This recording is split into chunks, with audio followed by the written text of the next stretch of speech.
अस्सलामुअलैकुम, सुबह खैर। कैसे हैं आप सब लोग? ठीक ठाक हैं। और जनाब, आज है जुमे का दिन, जुमे का मुबारक दिन। और आज के दिन की ख़ास बात यह है कि आज के दिन सब लोग जो है वो तैयारी करते हैं जुमे की नमाज़ की। और आज के दिन जो ख़ास इबादत होती हैं वो भी की जाती हैं, जैसे कि दुरूद शरीफ का एहतमाम किया जाता है, फिर सूरह कहफ पढ़ी जाती है और साथ साथ दुआएँ भी मांगी जाती हैं। और हम घर में हों, दफ्तर में हों, बाहर हों, कहीं भी हों, जुमे की जो एक मुबारक फ़ील है वो अलग ही होती है। तो मेरी तरफ से आप सबको बहुत बहुत जुमा मुबारक। और आज जब आप दुआएं करेंगे और आज जब आप नमाज़ें पढ़ेंगे तो हमारी टीम को और हमें भी दुआओं में याद रखना है। तो जनाब, आज के दिन का आगाज़ बड़े अच्छे तरीके से करते हैं। अच्छा जनाब, आज हमारे शो में एक बहुत ही इम्पॉर्टेंट टॉपिक है और ये टॉपिक शायद हम सबके दिलों के करीब है, लेकिन इसके बारे में हम बात नहीं करते। लेकिन ऐसे अफराद हमें अपने ऑफिसेज़ में भी नज़र आते हैं, बाहर भी जाते हैं तो नज़र आते हैं। लेकिन ये ऐसे लोग होते हैं शायद जिनसे हम मिलना छोड़ देते हैं, शायद जिनसे हम बात नहीं करते। ये वो लोग होते हैं जो बचपन में हमारे साथ होते हैं, हमारी यादों में होते हैं, हमारी मेमोरीज़ में होते हैं।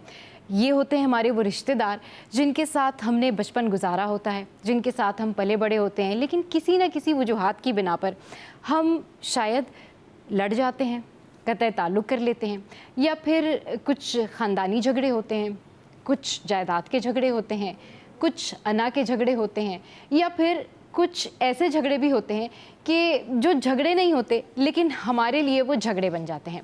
ये होते हैं हमारे वो रिश्तेदार, हमारे वो कज़न्स, हमारे वो खाला मामू, चाचा, नानी, फूफा, या फिर हमारे दादा दादी, या फिर हमारे ऐसे प्यारे रिश्ते जो कि हमारे ख़ानदानी रिश्ते होते हैं, हमारे खून के रिश्ते होते हैं, और ये कहलाते हैं रिश्तेदार। इनको हम याद भी करते हैं। और बहुत सारे फैमिलीज़ जो हैं वो एक दूसरे से नहीं मिलते। बहुत सारी फैमिलीज़ जो किसी न किसी वजह से, किसी न किसी झगड़े की वजह से अपने प्यारों से नहीं मिल पाती। बहुत सारी बहनें अपने भाइयों से नहीं मिल पाती, बहुत सारे कज़न्स आपस में नहीं मिल पाते। लेकिन हाँ, एक बात ज़रूर है कि हम किसी न किसी तनाज़ुर में किसी न किसी शख्स को देख के ज़रूर याद करते हैं, अरे वो तो मेरी चची की तरह लग रही हैं, अरे मेरे चचा भी ऐसे थे, ये मेरे मामू ऐसे थे। लेकिन क्या होता है कि बहुत सारी वजूहात की बिना पर, अना की बिना पर, ख़ास तौर पर मिसअंडरस्टैंडिंग की वजह से हम अपने रिश्तों से दूर हो जाते हैं और नहीं मिलते। और इसमें दोनों ही लोगों का कसूर होता है, यानी दोनों ही तरफ से रिश्तेदारों का कसूर होता है। हमारा जो दीन है वो हमें इस बात की ताकीद करता है, इस बात पर एम्फसाइज़ करने को कहता है कि हमें चाहिए कि हम अपने रिश्तेदारों के साथ हुस्न सलूक करें और हम कतई ताल्लुकी से दूर रहें। क्योंकि एक तो ये सोसाइटी के लिए भी अच्छा नहीं है, और फिर देखा जाए तो जो हमारा दीन है उसमें अल्लाह ताला यही कहता है कि अपने रिश्तेदारों के साथ हुस्न सलूक करो। अगर कोई कमज़ोर है तो उसे थाम लो। अगर तुम्हारे हल्का अहबाब में, अगर तुम्हारे अपनों में किसी को तुम्हारी ज़रूरत है तो उसके पास जाओ, उसकी मदद करो। अगर कोई यतीम है तो उसके सर पर हाथ रखो। बेशक रिश्तेदार उस तरीके से जवाब ना भी दें, किसी के बुरे सलूक का जवाब अच्छे तरीके से दो, ताकि उसे याद रहे कि तुम उसके रिश्तेदार हो। अगर एक शख्स बुरा कर रहा हो तो दूसरा शख्स उसको जोड़ने की कोशिश करे, तोड़ने की कोशिश ना करे, कतई ताल्लुक़ ना करे। क्योंकि कतई ताल्लुक़ करने वाला अल्लाह ताला को भी पसंद नहीं है। बर्दाश्त करें, सब्र करें। और आपके ये जो प्यारे रिश्ते हैं ना, जिन्हें आप हर जगह ढूंढ रहे होते हैं, जिन्हें आप हर जगह तलाश कर रहे होते हैं, कभी दोस्तों में, कभी ऑफिस में, कभी किसी पार्टी में, कभी किसी शादी में, जब आप गैरों के साथ बैठे होते हैं तो आपको अपनों की बड़ी याद आती है। ये आपके अपने गरीब हों, अमीर हों, या जिस तरह के भी हों, जहाँ से भी ताल्लुक़ रखते हों, ये आपके अपने प्यारे होते हैं, ये आपके अपने रिश्तेदार होते हैं।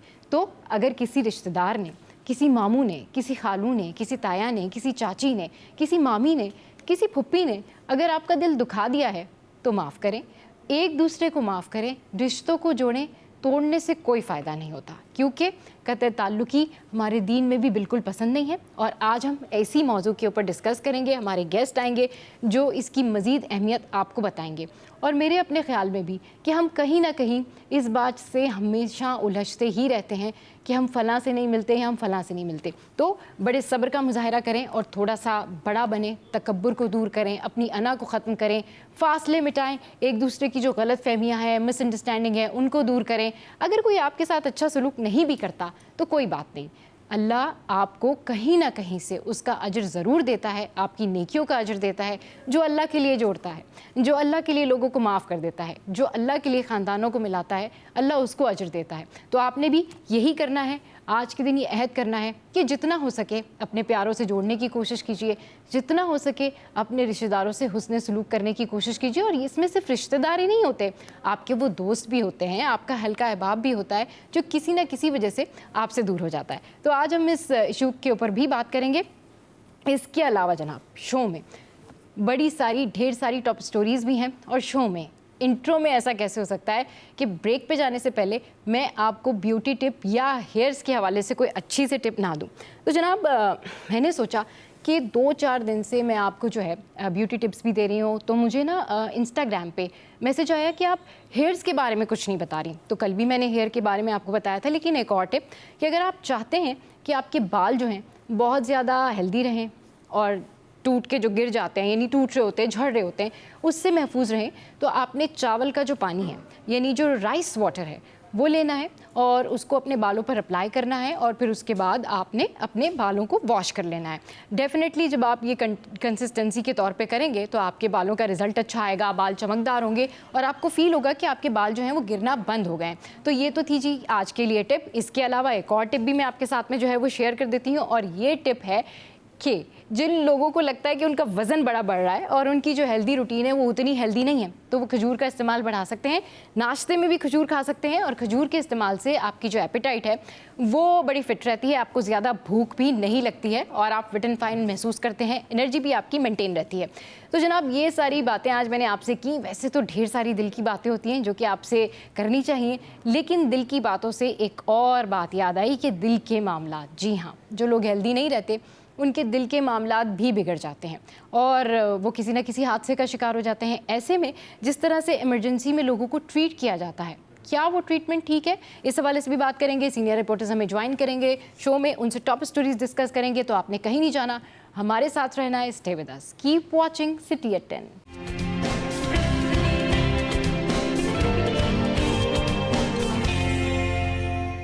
Welcome back. तो जनाब सीनियर रिपोर्टर्स ने हमें ज्वाइन किया है। महराज भाई, अयाज भाई इस वक्त हमारे साथ मौजूद है, और हमारी जो टॉप स्टोरीज़ है उसके ऊपर बात करने से पहले अभी जो करंट न्यूज़ सिटी 21 पे आपने देखी होगी ब्रेकिंग, उस हवाले से मैं महराज भाई से बात करना चाहूँगी। महराज भाई, ये मुबैना पुलिस मुकाबला था, कुछ दिन पहले हुआ था, उस हवाले से इंक्वायरी जो है वो उसकी मुकम्मल कर ली गई और खबर ये सामने आई कि JIT जो है वो नहीं बन सकी। तो कुछ इस खबर के हवाले से बताइए और इसकी बैकग्राउंड के हवाले से बताइए। देखिए, ये इसको जो है ना, इसकी इंक्वायरी शुरू हुई थी तकरीबन एक हफ्ते पहले ये वाक़या हुआ था औरंगी टाउन MPR कॉलोनी में। तो इसमें पुलिस ने मुकाबला दायर किया था और 2 इसमें बंदे जो है वो मारे गए थे, इनको डाकू ज़ाहिर किया गया था।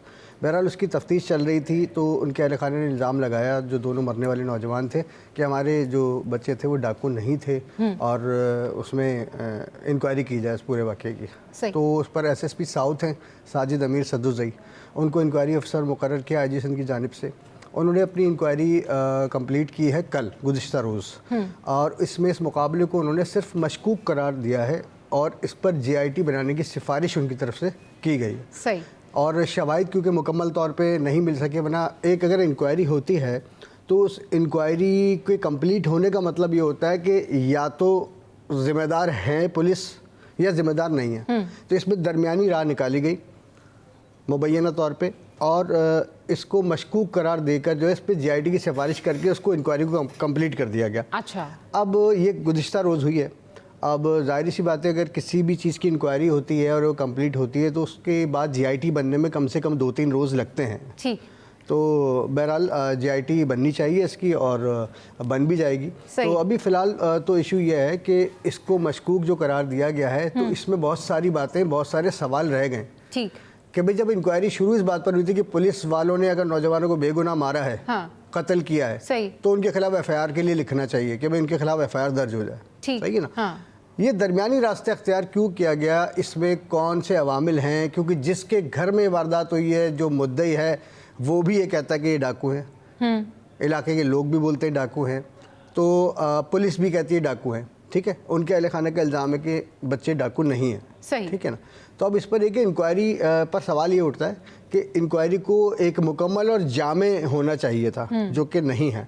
तो अब इसमें सूरत हाल ये कि JIT जब बन जाएगी तो उसके बाद मजीद सूरत हाल क्लियर होगी, लेकिन JIT बनने में मेरे ख्याल में 2 से 3 रोज़ लगेंगे। ठीक है जी, JIT बनने में 2 से 3 रोज़ लगेंगे। एक और खबर जो कि जब मेरी नज़र से गुजरी तो मुझे बड़ी हैरत हुई, और ये है जनाब बाकमाल लोग, लाजवाब सर्विस और हमारी कौमी एयरलाइन PIA। इसके वाले से अब ये खबर सामने आई कि 34 जो प्लेन्स थे उसमें से 17 यानी 17 जो हैं वो ग्राउंड कर दिए गए और 10 जनवरी को जो पेरिस जाने वाली परवाज़ थी या फ़्लाइट थी उसको फ़िलहाल जो है रोका गया है। और इसलिए रोका गया है कि इन केस अगर वहाँ पर जाकर कोई टेक्निकल फॉल्ट सामने आया तो ऐसा ना हो कि फिर से कोई पाबंदी लग जाए। अयाज़ भाई हमारे साथ मौजूद हैं। अयाज़ भाई, क्या कहना चाहेंगे आप इस सूरत हाल पे? ये मामला है हमारी कौमी एयरलाइन का और हमारी जो परवाज़ जानी थी वो इसलिए नहीं जाएगी कि अगर कोई टेक्निकल फॉल्ट सामने आ गया तो अगेन कोई पाबंदी नहीं लग जाए। और फिर वो जो ATR तैयारों के हवाले से मैंने आपको बताया कि 5 में से सिर्फ 2 जो हैं वो ठीक हैं। तो ये ओवरऑल सूरत हाल है। कितना अफसोस होता है ये सुन के कि जो हमारी कौमी एयरलाइन है जिसने बाकी एयरलाइंस को जो है वो सिखाया, वो बताया कि किस तरीके से ऑपरेट करते हैं, किस तरीके से ये ऑपरेशंस होते हैं एयरलाइन के, वो आज इतनी ज़बू आली का शिकार है। मतलब हम किस चीज़ के ऊपर प्राउड करें कि हमारी कौमी एयरलाइन जो है वो कैसी थी और अब क्या हाल है? देखिए, इसमें 2 चीज़ें देखने की हैं। हाँ। एक ये कि जो तारीख दी गई उसके अंदर आपकी जाने की और आने की बुकिंग्स पूरी थी या नहीं थी। सबसे अहम चीज़ ये है कि खाली जहाज़ लेके नहीं जाया जा सकता, ये भी एक वजह होती है कि आपके पास जितना कैपेसिटी है 250, 230, 220 जितने लोग पैसेंजर्स लेके जा सकते हैं, क्या आपकी एयरलाइन अचानक से आपने एकदम PIA की एक अरसे से आप देख रहे थे कि पाबंदियां थी और आपने बोल दिया इस्लामाबाद से ये फ्लाइट जानी थी, ये कराची से भी नहीं जा रही थी, क्या आपके पास इतने पैसेंजर्स थे कि आप उसको लेके भी जाएं और वापस लेके भी आएं? राइट। सबसे अहम चीज़ कि हम इस वक्त हमारे पास इतने पैसे नहीं है, ना इस PIA के पास है, ना हमारी हुकूमत के पास है कि हम खाली जहाज़ उड़ाएं, और वो भी वहाँ पे जो आपकी पहली फ़्लाइट हो। एक चीज़ ये सोचने की।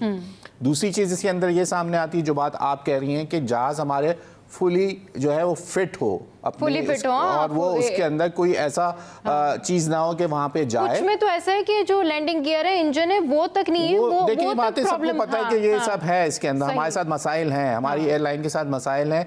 इसके अंदर मैं सीधा बोलूँगा कि इसके अंदर दोनों हुकूमतें जो गुजरी हैं, पिछली बड़ी हुकूमतें जिन्होंने गुजारी हैं, उसके अंदर पीपल्स पार्टी भी शामिल है और उसके अंदर नवाज शरीफ साहब की भी हुकूमतें शामिल हैं, कि इसके ऊपर जो बर्डन डाला गया है, जो इसके पास पैसे ये कमाने वाली एयरलाइन थी, क्योंकि इसके ऊपर अब जो बोझ है वो एक्सेस बैगेज, जो हम कहते हैं एक्सेस बैगेज, यानी कि एक्सेस एम्प्लॉयमेंट इसके ऊपर ज़्यादा है। सबसे अहम चीज़ इसके ऊपर ये है, जिसकी वजह से ना ये प्राइवेटाइज हो पा रही है, क्योंकि इसके ऊपर लाइबिलिटीज़ इतनी बन चुकी हैं कि ये किसी काम की नहीं रही। तो सबसे अहम चीज़ ये है कि जब आपने ऐलान कर दिया कि आपको इजाज़त मिल गई, तो आपके पैसेंजर्स पूरे होने ज़रूरी थे, आपकी बुकिंग्स होनी पूरी ज़रूरी थी, खाली जहाज़ नहीं जा सकता था। और दूसरी अहम चीज़ कि अगर वहाँ टेक्निकल हो गया, वहाँ जाके जहाज़ खड़े हो जाते हैं, जिस तरीके से सिविल एविएशन हमारे यहाँ पे दूसरे जहाज़ों पे खड़े होने के पार्किंग के पैसे देने पड़ते हैं, तो जितना एक्स्ट्रा टाइम लगेगा, जितना डिले होगा जहाज़, उतने ही मद में पैसे डॉलर्स और पाउंड्स में देने पड़ेंगे जहाँ भी जा रही होगी। अगर वो बरतानिया की फ़्लाइट थी तो वहाँ पाउंड्स देने पड़ेंगे, यूरोप जा रही है तो यूरो देने पड़ेंगे, और अगर कहीं और जा रही है तो उस मुल्क की करेंसी के ऊपर आपके ऊपर चार्जेस पड़ते हैं, यानी कि ज़्यादातर डॉलर्स में पेमेंट होती है। तो ये एक 2 अहम वजह हैं जिसकी वजह से PIA को जब ये ऐलान, हालांकि PIA ने 10% का डिस्काउंट भी दिया था इसके ऊपर इंटरनेशनल एयरलाइन के, जो ये शुरू हुई थी, तो अगर लाख रुपए का टिकट है तो वो 90,000 में मिल रहा था। लेकिन एक तो ये ऑफ सीजन है जहाँ की ये फ़्लाइट है, क्योंकि वहाँ सर्दी बहुत ज़्यादा होती है, जो वहाँ के रेगुलर फ़्लाइट करने वाले लोग हैं वो इस सीज़न में जाने से इज्तनाब करते हैं, क्योंकि यूरोप साइड पे ख़ास करके बरतानिया के अंदर सर्दी की लहर ज़्यादा होती है, लोग जाते नहीं हैं इस सीज़न के अंदर। ज़्यादा फ़्लाइट का रुझान जून जुलाई के सीज़न के अंदर यूरोप के ऊपर ज़्यादा लोड होता है, लोगों का जाने की कोशिश होती है कि वहाँ जाएँ, क्योंकि थोड़ी गर्मी का सीज़न होना शुरू है, लेकिन पहले के मुकाबले में लोग ज़रा कम फ्लाई करते हैं। ये सीज़न जो अगर टूरिज्म के हवाले से देखें तो कम लोगों का निकलने का रुझान होता है। ठीक है। अच्छा मेराज भाई, आप क्या कमेंट करेंगे इसके ऊपर और क्या बताएंगे कि क्या मतलब, मुझे तो सिर्फ इस खबर को सुन के ना लिटरली अफसोस हुआ कि हमारी मुल्क की जो कौमी एयरलाइन है उसके साथ ये मामला अभी तक ठीक नहीं हो रहे। कितनी दफ़ा ये बात होती है कि जी प्राइवेटाइज कर दिया जाए, इसको, इसके लिए ये हल निकाला जाए, मगर स्टिल। देखिए जी, बात तो बिल्कुल ठीक ही अयाज राना ने भी, कि इस पर जो मुलाजमीन हैं इसके PIA के वो बहुत ज़्यादा हैं, ठीक है ना, ये पहले भी बात सामने आ चुकी। ज़मीनी सफ़र तो बस हमारा जो महकमा रेलवे है जी, वो भी मुसलसल खसारे में ही चल रहा है। हाँ बिल्कुल, ठीक है ना। तो ना तो हम ज़मीन के हैं ना आसमान के हैं, दोनों सूरत हाल ये है, और इसके ज़िम्मेदार यकीनन हमारे हुक्मरान ही हैं जिन्होंने गलत फैसले किए और अगर हुकूमतें आती थी तो उसमें ऐसा नहीं था कि आप अंधाधुंध भर्तियां करते रहते, लोगों की तादाद बढ़ाते रहते। अब सूरत हाल यह है कि अगर आमदनी उस एयरलाइन की 10 रुपये है तो उसके अखराजात 100 रुपये हैं, तो ये कब तक चल सकता है? यही हाल स्टील मिल्स का हुआ था। ठीक है, उसको भी प्राइवेटाइज करने की बातें की जा रही हैं। यही हाल PIA का है, उसको प्राइवेटाइज करने की बातें की जा रही हैं। और रेलवे की भी यही सूरत हाल है। तो या तो भाई इसको आप प्राइवेटाइज कर दें, सही भाई एक तरफ करें, क्योंकि हम अवाम इस मामले में क्यों सफ़र करें? अवाम इस मामले में क्यों सफ़र करें? भाई हमारा भी तो कोई कहना चाहिए कि कौमी चीज़ें होनी चाहिए और जिसमें हम फ़ख्र कर से जा सकें। क्यों हम किसी दूसरी एयरलाइन का इंतखाब करें? Why not PIA? तो let's hope for the best कि हमारे यहाँ जो ये एयरलाइन के मामला आते हैं, सफरी मामला आते हैं, रेलवे है या फिर हमारा जो ज़मीनी सफ़र है, जैसे कि महराज भाई कह रहे थे कि हम तो ना ज़मीन के ना आसमान के, तो ये बात बिल्कुल ठीक है। अच्छा जनाब, एक और खबर, ये कराची पुलिस चीफ हैं जावेद आलम हुड्डो साहब, इन्होंने ऐलान किया है कि भाई जो चार्ज पार्किंग माफिया है उसके खिलाफ अब क्रैकडाउन किया जाएगा और जो पार्किंग की मद में जो आवाम से जो ये भत्ता लिया जाता है इसके खिलाफ अब बिल्कुल उन्होंने कहा है कि मैं क्रैकडाउन करूंगा और अब लोगों के साथ ऐसा नहीं होगा। देखिए जी, इस तरह के ऐलान जो हैं पहले भी हमने माजी में बहुत रिपोर्ट किए हैं, बहुत सारे हो चुके हैं। लेकिन अगर आप इस शहर में मूव करें तो आप कोई एक इलाका मुझे ऐसा बता दें कि जहाँ पर चार्ज पार्किंग ना हो रही हो। मज़ेदार बात यह है कि इस शहर कराची में, मेगा सिटी में जो पार्किंग्स हैं, अगर 100 से ज़ायद पार्किंग को कानूनी तौर पे जो है टेंडर लेकर जो है उसको परमिशन दी गई है, तो 200 पार्किंग्स जो हैं वो गैर कानूनी चल रही हैं। उन गैर कानूनी पार्किंग्स को चलाने वाला कौन है? उन गैर कानूनी पार्किंग्स को चलाने वाली ये ट्रैफिक पुलिस है, यही इलाका पुलिस है जो कि इसको रन करवाती है और उसके बाद DMC और KMC इसमें शामिल हो जाती है। तो एक तो जिम्मेदार इसके हैं। बहरहाल इन्होंने अगर ये ऐलान किया है तो अब देखना ये कि कितनी इस पर कार्रवाई होती है। इससे पहले भी कार्रवाई है तो आवाम को भी तो फिर थोड़ी सी अथॉरिटी दे दें कि भाई अब ये ऐलान हो गया है, जो भत्ते के नाम पे जो ये पार्किंग के जो पैसे लिए जाते हैं, आवाम इसको मना करे, ताकि आवाम डिनाई करती है तो आगे से जो आपसे पार्किंग के जो पैसे लेते हैं वो ये कहते हैं, हाँ वो लड़ना शुरू हो जाते हैं। और दूसरा फिर वो ये कहते हैं कि भाई आपकी गाड़ी की फिर रिस्पॉन्सिबिलिटी हमारी नहीं है। बिल्कुल ऐसा ही है। मैं आपको छोटी सी मिसाल दूंगा। पासपोर्ट ऑफिस या सिंध हाई कोर्ट के अतराफ में अगर आपका कभी जाना हो तो वहाँ आप अपनी गाड़ी को छोड़ें। अगर आपने वहाँ खड़े हुए शख्स को, जो किसी सरकारी इदारे का मुलाजिम नहीं है, 100 रुपये या 50 रुपये उसे तय नहीं किए, नहीं दिए, तो वो इतनी पावर रखता है कि ट्रैफिक पुलिस का लिफ्टर बुलवा के आपकी गाड़ी उठवा के ले जाएगा। उसके बाद आपको चालान अलग भरना पड़ेगा, लिफ्टिंग चार्जेस अलग भरने पड़ेंगे। तो हमारे यहाँ तो यहाँ पर पूरा ठेके वाला सिस्टम है। आपको चाबी देनी होती है। अच्छा, वो आपसे चाबी लेगा, क्योंकि वो आपकी गाड़ी डबल 3 रो में वो पार्किंग लगी हुई है। आप लोग अगर जाएं, वो बहुत चौड़ा रोड है। सही। पासपोर्ट ऑफिस के सामने वाला रोड, क्योंकि सामने उसके बाद FIA और फेडरल बैरिक्स बने हुए हैं और उल्टे हाथ पे आपके कमर्शियल एरिया और FIA का ऑफिस। सही। यहाँ से अब जब सामने आपका हाई कोर्ट पड़ता है तो वो बहुत चौड़ा रोड है और उसके ऊपर इस वक्त आप जाएंगे तो सिर्फ 2 गाड़ी के गुजरने की जगह, बाकी तमाम पार्किंग माफिया वो माफिया है। पार्किंग देखें, एक बात समझने की है कि KMC जो है वो पार्किंग का आपको ठेका जारी करती है और जिसको वो ठेका दिया जाता है उससे वो महीने के पैसे नहीं होते, वो एक साथ वो पैसे जमा कराने के बाद उसको ठेके की परमिशन मिलती है।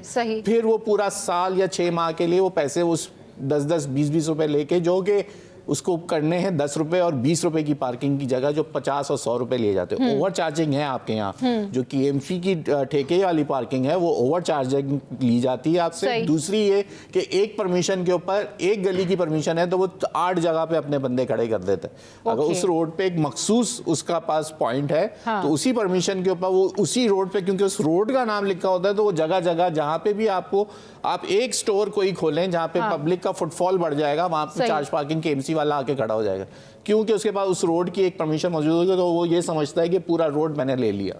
तो ये थोड़ा सा समझने की जरूरत है, एक तो इदारों को, इसके अंदर ये इन्वॉल्वमेंट जो है वो नीचे तक, निचले का तबका, जो उस इदारे का नीचे के लोग हैं, जो फील्ड के इंस्पेक्टर्स हैं, वो शामिल होते हैं। उसके साथ आपकी पुलिस शामिल है और साथ में वो जो लोग जो असर रसूख रखते हैं, जो ये काम करते हैं, ये बात जहन में जरूर रखिएगा कि इसके अंदर इलाके का एक मखसूस असर रसूख रखने वाला सिस्टम जिसको कहा जाता है वो आज भी मौजूद है इस शहर में। कोई भी काम आपको करना हो, चाहे आपको पथारा लगाना हो, आपको कोई केएमसी की पार्किंग लेनी हो, आपको कोई ठेका लेना हो, सिस्टम मौजूद है, सिस्टम खत्म नहीं हुआ है, जिसकी निशानदेही बार बार हर जगह की जा रही है कि किसी भी काम में आप सरकार में चले जाएं, एक सिस्टम मौजूद है। वो सिस्टम ये है कि एक किसी इदारे में काम ना करने वाला, उस इलाके का असर रसूख रखने वाला वो आदमी, वो शख्स, हाँ। वो सिस्टम चला रहा है। वो सिस्टम चाहे किसी भी चीज का हो, इवन कचरा हाँ। फेंकना और उठाने का भी सिस्टम चल रहा है, उसमें भी लोग इन्वॉल्व हैं। बिल्कुल तो ठीक ये कह रहे हैं सिस्टम तोड़ने की जरूरत है। तमाम खुदारा जिनके पास ये पावर है, जो ये सिस्टम तोड़ सकते हैं, उनको इस पे काम करना है। उनको इस पे वाकई शहर की तरक्की के लिए काम करना चाहिए, अवाम के मसाइल के लिए काम करना चाहिए। यहाँ वक्त एक ब्रेक का, जब वापस आएंगे तो मजीद टॉप स्टोरीज जो है वो डिस्कस करेंगे, लेकिन उससे पहले कुछ मौसम का हाल जान लेते हैं और देखते हैं कि आज मौसम कैसा रहेगा। तो जनाब, आज मौसम है 11 बजे 20 सेंटीग्रेड, 12 बजे रहेगा ये 22 सेंटीग्रेड, 1 बजे 23 सेंटीग्रेड और 2 बजे ये 24 सेंटीग्रेड रहेगा। तो आज का जो मौसम रहेगा कैसा रहेगा वो हमने आपको बताया। और हाँ जी, कराची का हवा भी अच्छी चल रही है और अच्छा, ठंड भी नहीं अच्छी लेकिन मजेदार मौसम तो हो रहा है, उसके साथ साथ मौसम जो ये सर्द और खुश्क हो रहा है ना, वो भी लोगों के लिए बट प्रॉब्लम ये का कि शिकार कराची हो रहा है। वालों को थोड़ी सर्दी मिल गई पिछले एक हफ्ते से, ये है हाँ। कि मजेदार है, थोड़ी हवा तेज है जिसकी वजह से गर्दो गुबार है और हवा में थोड़ा गला वाला हो रहा है, लेकिन इसको एंजॉय इस हवाले से जो है ना वो बहुत सारे जो दमे के मरीज हैं उनमें भी इजाफा हो रहा है, इस पर भी बात करेंगे, लेकिन जब ब्रेक से वापस आएंगे तब। सो स्टे विद अस।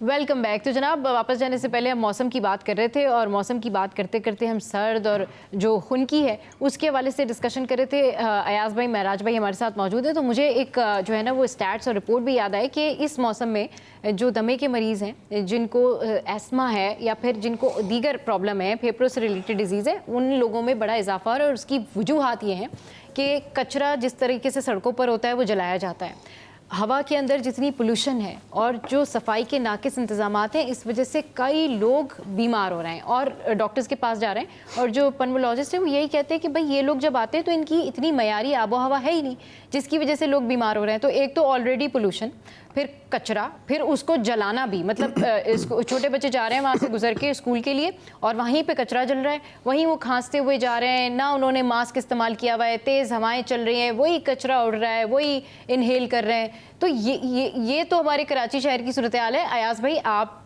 इसके ऊपर कमेंट करें। मैं देख रही हूँ आप जो है ना बड़े, आपके चेहरे के उतार चढ़ाव जो है ना बड़े स्पेशल हुए हैं। नहीं, इसकी वजह ये देखिए, मैं खुद एलर्जिक हूँ। अच्छा, मैं खुद एलर्जिक हूँ। जब ये मौसम आता है, अब लोगों को जिनको एलर्जी है उनको ये बात समझ लेनी चाहिए, लेकिन इसका कोई इलाज नहीं है।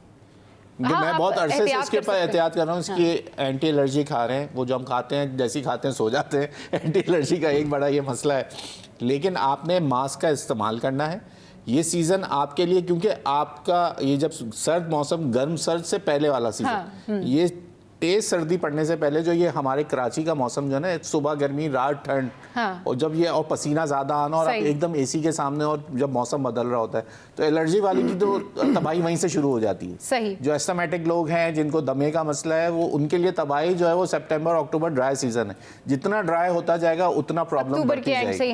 अच्छा, इसमें स्किन का भी आपको इचिंग भी बहुत ज़्यादा, इचिंग भी आपके लिए, ड्राइनेस जो है, ड्राई मौसम आपकी स्किन की इचिंग, और साथ साथ आपको ये कफ का, क्योंकि आपके बलगम बहुत बनता है इस सीजन के अंदर, आपको डस्ट से बचना है। डस्ट से बचना, खास कर डस्ट से कैसे बचेंगे आज भाई? खास बेसिकली कह रहा हूं कि डस्ट से कैसे आपको खास, मैं देखें ये कोविड तो अब आया ना, मैं इससे पहले भी मास्क इस्तेमाल करता था जब ये सीजन आता था। सब लोग कहते थे भाई क्या हो गया, ये क्या तुम लगा के घूमते रहते हो, अचानक में कोविड भी आ गया। लेकिन जब ये सीजन आता था तो मेरी आदत थी कि मैं ये पहनता था, क्योंकि मुझे डस्ट से बहुत ज्यादा, एक मुझे धुएं से, आप सिगरेट पीने वाले के साथ जो एस्थमेटिक है वो नहीं बैठ सकते, नहीं बैठ, बिल्कुल बिल्कुल, लोग अक्सर परेशान हो जाता हूँ। मैं बिल्कुल अलग बैठता हूँ, बिल्कुल अलग हो जाता हूँ।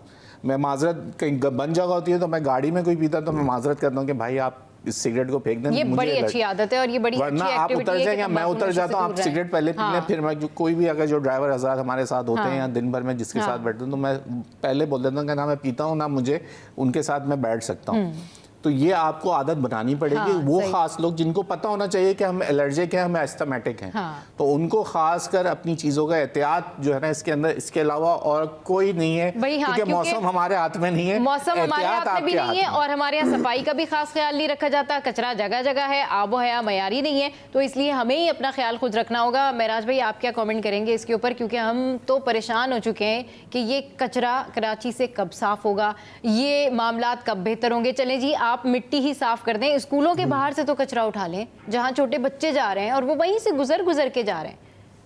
भाई देखिए, जब आपकी इंतज़ामिया और मेयर कराची हुकूमत सिंध चाहेगी ना, उस दिन ये कचरा एक दिन में साफ़ हो जाएगा। बिल्कुल सही कहा। ठीक है ना।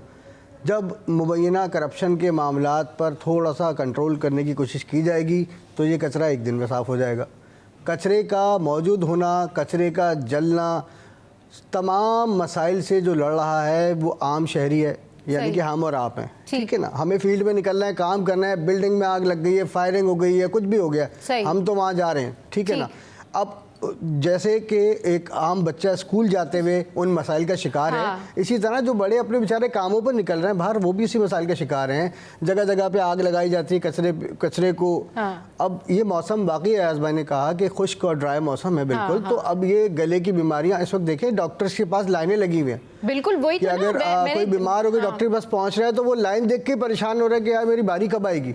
सही कह रहे हैं बिल्कुल। वायरल इन्फेक्शन, अच्छा वायरल इन्फेक्शन अलग चल रहा है, और ये इस मौसम, ये पोल्यूशन जो है और सेहत को ख़राब कर रहा है। अच्छा जनाब, चले थोड़ा सा मूड थोड़ा सा चेंज करते हैं और किताबों की तरफ रुख करते हैं। तो पहले तो ये बताएं, बुक फेयर पे आप लोग जाने का इरादा रखते हैं, जाएंगे? टाइम मिला तो ज़रूर जाएंगे, बिल्कुल जाना चाहिए। कराची में बड़ी अच्छी एक्टिविटी है और मेरी ये फेवरेट एक्टिविटी है। जब भी यहाँ पर बुक फेयर होता है मैं ज़रूर जाती हूँ, एंड लेट्स सी कि मैं कब जाऊँगी। लेकिन अभी क्या ताज़ा तरीन सूरत हाल है ये जानते हैं हमारे नुमाइंदे ज़ुबैर से, और देखते हैं कि वो क्या बता रहे हैं हमें। जी ज़ुबैर। बिल्कुल बिल्कुल सबा, आपने बहुत अच्छी बात की कि इस तरह के जो फेस्टिवल होते हैं या इस तरह के जो मेले लगते हैं तो उससे हमारे शहर कायद की जो रौनकें हैं वो दोबाला हो जाती हैं। अगर इस वक्त की ताज़ा तरीन सूरत हाल के हवाले से मैं आपको बताऊं तो 19वां कुतुब मेला जो है एक्सपो सेंटर कराची में आबोताब से जारी है, और आज भी यहाँ पर मुख्तलिफ किताबें जो हैं वो फ़रोख्त की जा रही हैं। 5 रोज़ा ये कुतुब मेला है जो कि एक्सपो सेंटर कराची के 3 हॉल्स में जो है मुनक़िद किया गया है, जबकि गुज़िश्ता रोज़ वज़ीर आला सिंध सैयद मुराद अली शाह ने इस कुतुब मेले का बाकायदा तौर पर इफ्तिताह किया था। हर साल की तरह इस साल भी कुतुब मेला जो है अपनी रंगीनियों के साथ जो है वो मुनक़िद किया गया है, और 19वां एडिशन है इस दफ़ा कुतुब मेले का, और यहाँ पर 350 से ज़ायद किताबों के जो स्टॉल्स हैं वो यहाँ पर मौजूद हैं, जबकि मुल्की और गैर मुल्की पब्लिशर्स जो है वो इस कुतुब मेले में हिस्सा ले रहे हैं, जिसमें चीन, बरतानिया, मुत्तहिदा अरब इमारात और तुर्किया के जो पब्लिशर्स हैं वो यहाँ पर मौजूद हैं। उन्होंने अपने किताबों के जो स्टॉल्स हैं वो यहाँ पर सजाए हैं। इसके अलावा मैं आपको ये भी बताऊँ कि यहाँ पर बड़ी मुख्तलिफ इक़साम की जो किताबें हैं वो हमें यहाँ पर देखने को नज़र आती हैं, जिसमें साइंस फिक्शन, इसके अलावा फ़लसफ़ा निगारी और कह सकते हैं जो इस्लामिक आइडियोलॉजी है, तारीख़ है, उसकी किताबें यहाँ पर हमें देखने को नज़र आती हैं। तो अगर आज भी बात की जाए, कल भी हमने यहाँ पर देखा कि रौनक जो है वो दोबाला थी और गहमा गहमी जो है वो उरूज पर थी, तो आज भी कुतुब बीनी के शौकीन अफराद की बहुत बड़ी तादाद जो है समाजी, सियासी और मुख्तलिफ स्कूल, कॉलेजेस, यूनिवर्सिटीज़ के जो तलबा व तालिबात हैं उनकी आमद जो है यहाँ पर मुतवक्के है। अगर मेरे कैमरामैन अगर आपको दिखाएं कि यहाँ पर आप देख सकते हैं बड़ी खूबसूरत सी बहुत मुख्तलिफ वैराइटीज़ की जो किताबें हैं यहाँ पर मौजूद हैं, और ना कि सिर्फ भी किताबें मौजूद हैं बल्कि इन किताबों पर खुसूसी तौर पर जो रियायत है, जो डिस्काउंट है वो भी यहाँ पर फराहम किया जा रहा है, जिसमें 50%, 30%, 20% और मुख्तलिफ डिस्काउंट मुख्तलिफ किताबों पर जो है यहाँ पर हमें देखने को नज़र आते हैं। कुछ ऐसी किताबें हैं जो कि आम मार्केट में आम शहरियों के दस्तरस से दूर रहती हैं और वो अक्सर व बेशतर मार्केट में, उर्दू बाज़ारों में जो है दस्तयाब नहीं होती, लेकिन इस तरह के जो कुतुब मेले होते हैं वहाँ पर उन जैसी किताबों को ख़ास तौर पर जो है नुमाया हैसियत जो है उनको दी जाती है, उनको पज़ीराई दी जाती है, और यहाँ पर उसके हवाले से सर्चिंग भी जो है वो भी हमें देखने को नज़र आती है कि हर एक शहरी जो है अपनी मनपसंद पसंदीदा किताब की तलाश में यहाँ पर गामजन रहता है। 3 हॉलों पे बड़े मुख्तलिफ स्टॉल्स हैं, जबकि ऑक्सफोर्ड का जो स्टॉल है वो यहाँ पे शहरियों की तवज्जो का मरकज़ बना हुआ है। नावल की भी किताबें यहाँ पर हमें देखने को नज़र आती हैं और कह सकते हैं कि वर्ल्ड कल्चर फेस्टिवल, आलमी उर्दू कॉन्फ्रेंस के बाद कराची का सबसे बड़ा ये जो मेला है इसको माना जाता है। हम ये जो कुतुब मेला है आज इसका दूसरा रोज़ है, कल परसों तरसों इसी तरीके से जगमगाता हुआ हमें दिखाई देगा।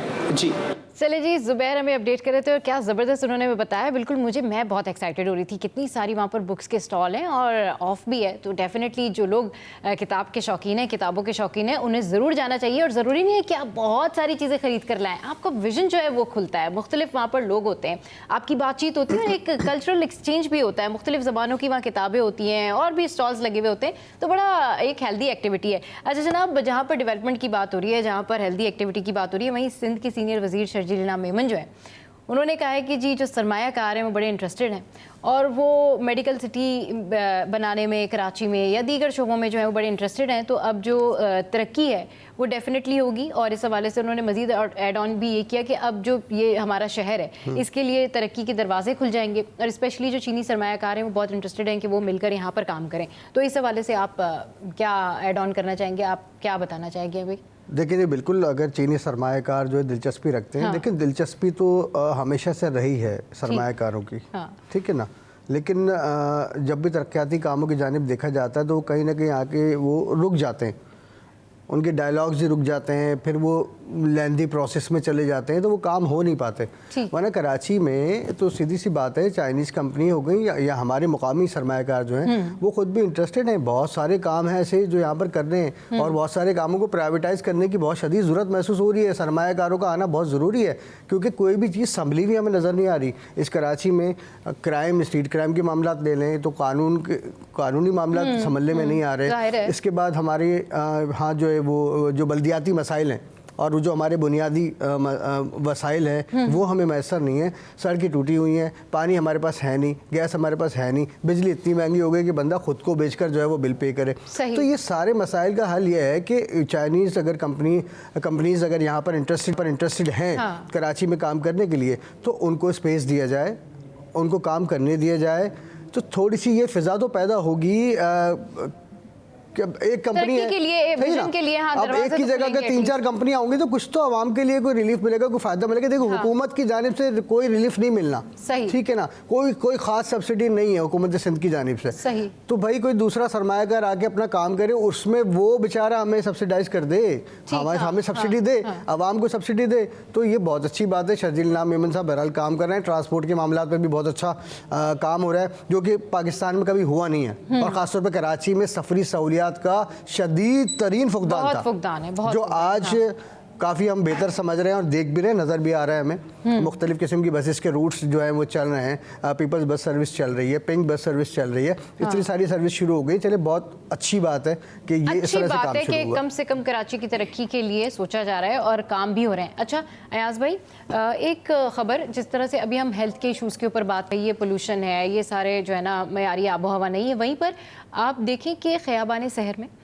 कीड़ा मार दवाओं का जो एक स्प्रे होता है वो किया गया और वहाँ पर एक बच्चा जाँ बहक हो गया और 5 उसी फैमिली के 5 लोगों की जो हालत है वो ख़राब है। तो ये क्या मामला आता है? मतलब क्या कोई प्रॉपर हमारे पास कोई प्रैक्टिशनर्स नहीं होते या कोई ट्रेंड अमला नहीं होता या लोगों को पहले इन्फॉर्म नहीं किया जाता कि भाई यहाँ हम स्प्रे करने जा रहे हैं, आप लोग मास्क लगा लें या थोड़ा घरों से थोड़ा सा दूर निकल जाएं। जब अब ज़ाहिर है डायरेक्ट तो उन्होंने घरों के ऊपर स्प्रे इस तरह से नहीं किए होंगे ना, आप पहले किसी को जाके बताते हैं। सो इसके ऊपर देखिए, इसके अंदर होता ये है कि आप जब ये स्प्रे मुहिम है उसके अंदर पहले या तो आप इंतबाह जारी करते हैं, आम लोगों को आप बताते हैं कि आप अगर उस इलाके में हो रहा है तो आपने खिड़की दरवाजे बंद कर लीजिए। या जब कोई आ रहा होता है तो उसी वक्त भी आपके पास वायरलेस सेट होता है, आप उससे बोल रहे हैं भाई खिड़की दरवाजे बंद कर लें, हम यहाँ पे आ गए हैं धुआं बढ़ने से, क्योंकि जो गाड़ियाँ होती हैं उस जिस तरह से ये स्प्रे किया जाता है वो धुएं के साथ होता है। उसकी जो मशीन अगर पूरे इलाके में किया जा रहा है, सही,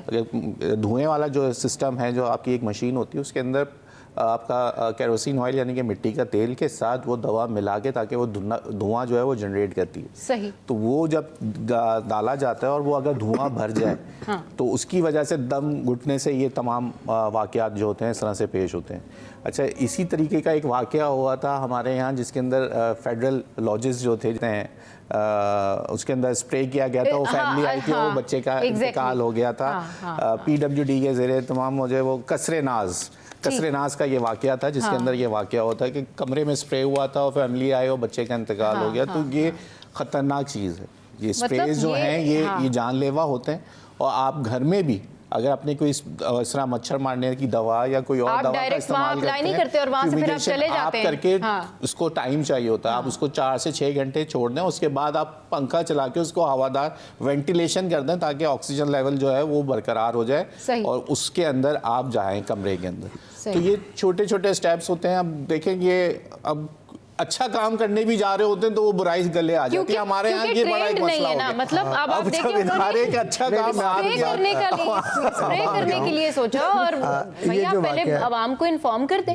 ये वाक़या थोड़ा सा डिफरेंट है। देखिए, ये कोई स्प्रे मुहिम के दौरान वाक़या नहीं हुआ है। अच्छा, ये ठीक है जी, मैं आपको क्लियर करूँ। इस पर मैंने काम किया है कल पूरा दिन।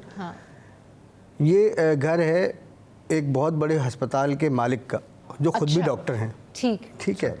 उन्होंने अपने घर में इस तरह का जो आजकल जाहिर सी बात है, कोई लाल बेग वगैरह के लिए उसकी दवाइयाँ वगैरह डाल देते हैं, उन्होंने करवाई। अब उसमें उनसे ज़ाती तौर पे घर के लोगों से गलती हुई है। ठीक है ना, घर के लोगों से गलती हुई। अगर उन्हें वेंटिलेशन का नहीं सोचा कि भाई अगर हमने दवाई डाल दी तो कम से कम पंखे वंखे चलाते हैं कि बाहर तो निकले। तो उस पर इनकी हालत बिगड़ी, एक बच्चे का इंतकाल भी हुआ। उस पर फिर ये जो एक कराची का जो डिफेंस में एक बड़ा अस्पताल है, वहाँ पर इनको लाया गया। अच्छा, मीडिया से बिल्कुल सख्ती से उन्होंने मना किया बात करने से। फ्यूमिगेशन टीम आई होगी या जिन लोगों से इन्होंने ये फैसिलिटीज़ ली होंगी, वो भी तो ट्रेंड होते हैं ना। वो भी आके आपको सबसे पहले बताएंगे कि भाई यहाँ से आप जगह खाली करें, लोगों को बाहर निकालें।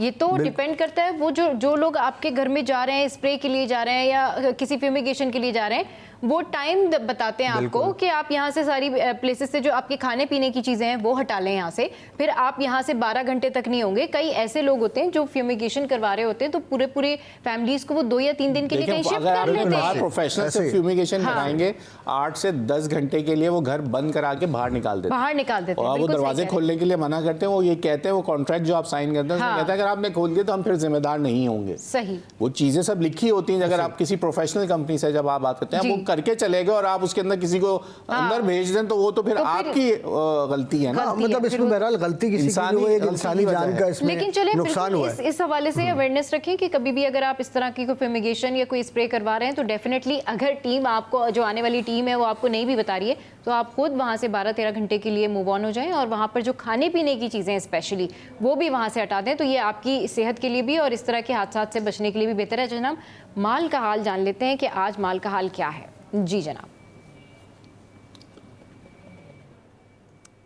करेंसी रेट्स जो हैं वो है, ऑस्ट्रेलियन डॉलर है 179, कैनेडियन डॉलर है 199 और इसके अलावा यूरो जो है वो है 292 और फिर अब आ गए हैं यूके पाउंड, ये है 355 और सऊदी रियाल है 74। इसके बाद स्विस फ्रैंक है 316 और फिर उसके बाद है यूएस डॉलर 279। तो ये थे जनाब आज का माल का हाल जो हमने आपको बताया कि करेंसी रेट्स अगर आप एक्सचेंज कराना चाहें तो इन रेट्स पर आप जा सकते हैं। अच्छा जनाब, मज़ीद जो टॉप स्टोरीज़ हैं उस हवाले से वैसे तो बहुत सारे इशूज़ हैं जो कि मुझे डिस्कस करने थे, लेकिन एक और स्टोरी सिविल अस्पताल से रिलेटेड। सिविल अस्पताल के ये जो आईटी इंचार्ज हैं, इन्होंने मतलब इससे पहले कोई 36 करोड़ की जो कैंसर की अद्वियात थी उसके स्कैंडल को बेनकाब किया था और अब ये खबर सामने आई कि इनको जो है ये कहीं जा रहे थे अपनी किसी कुलीग को ड्रॉप करके, कोई डॉक्टर संजय नाम का कोई बंदा था, उसको उन्होंने ड्रॉप किया और उसके बाद फिर इनके रास्ते पर इनको जो है वो इनके ऊपर फायरिंग की गई और उससे ये ज़ख्मी हुए। अब इनको हॉस्पिटल में एडमिट कराया गया। चलिए जी, आ गया है यहाँ पर सडन ब्रेक और इस स्टोरी का जो फॉलोअप है, इस स्टोरी के बारे में, इसकी क्या हकीकत है, क्या बैकग्राउंड है, जानेंगे हमारे सीनियर रिपोर्टर से। बस ब्रेक लेते हैं, कहीं नहीं जा रहे, हम जल्दी से वापस आ रहे हैं। आपने हमारे साथ रहना है, स्टे विद अस।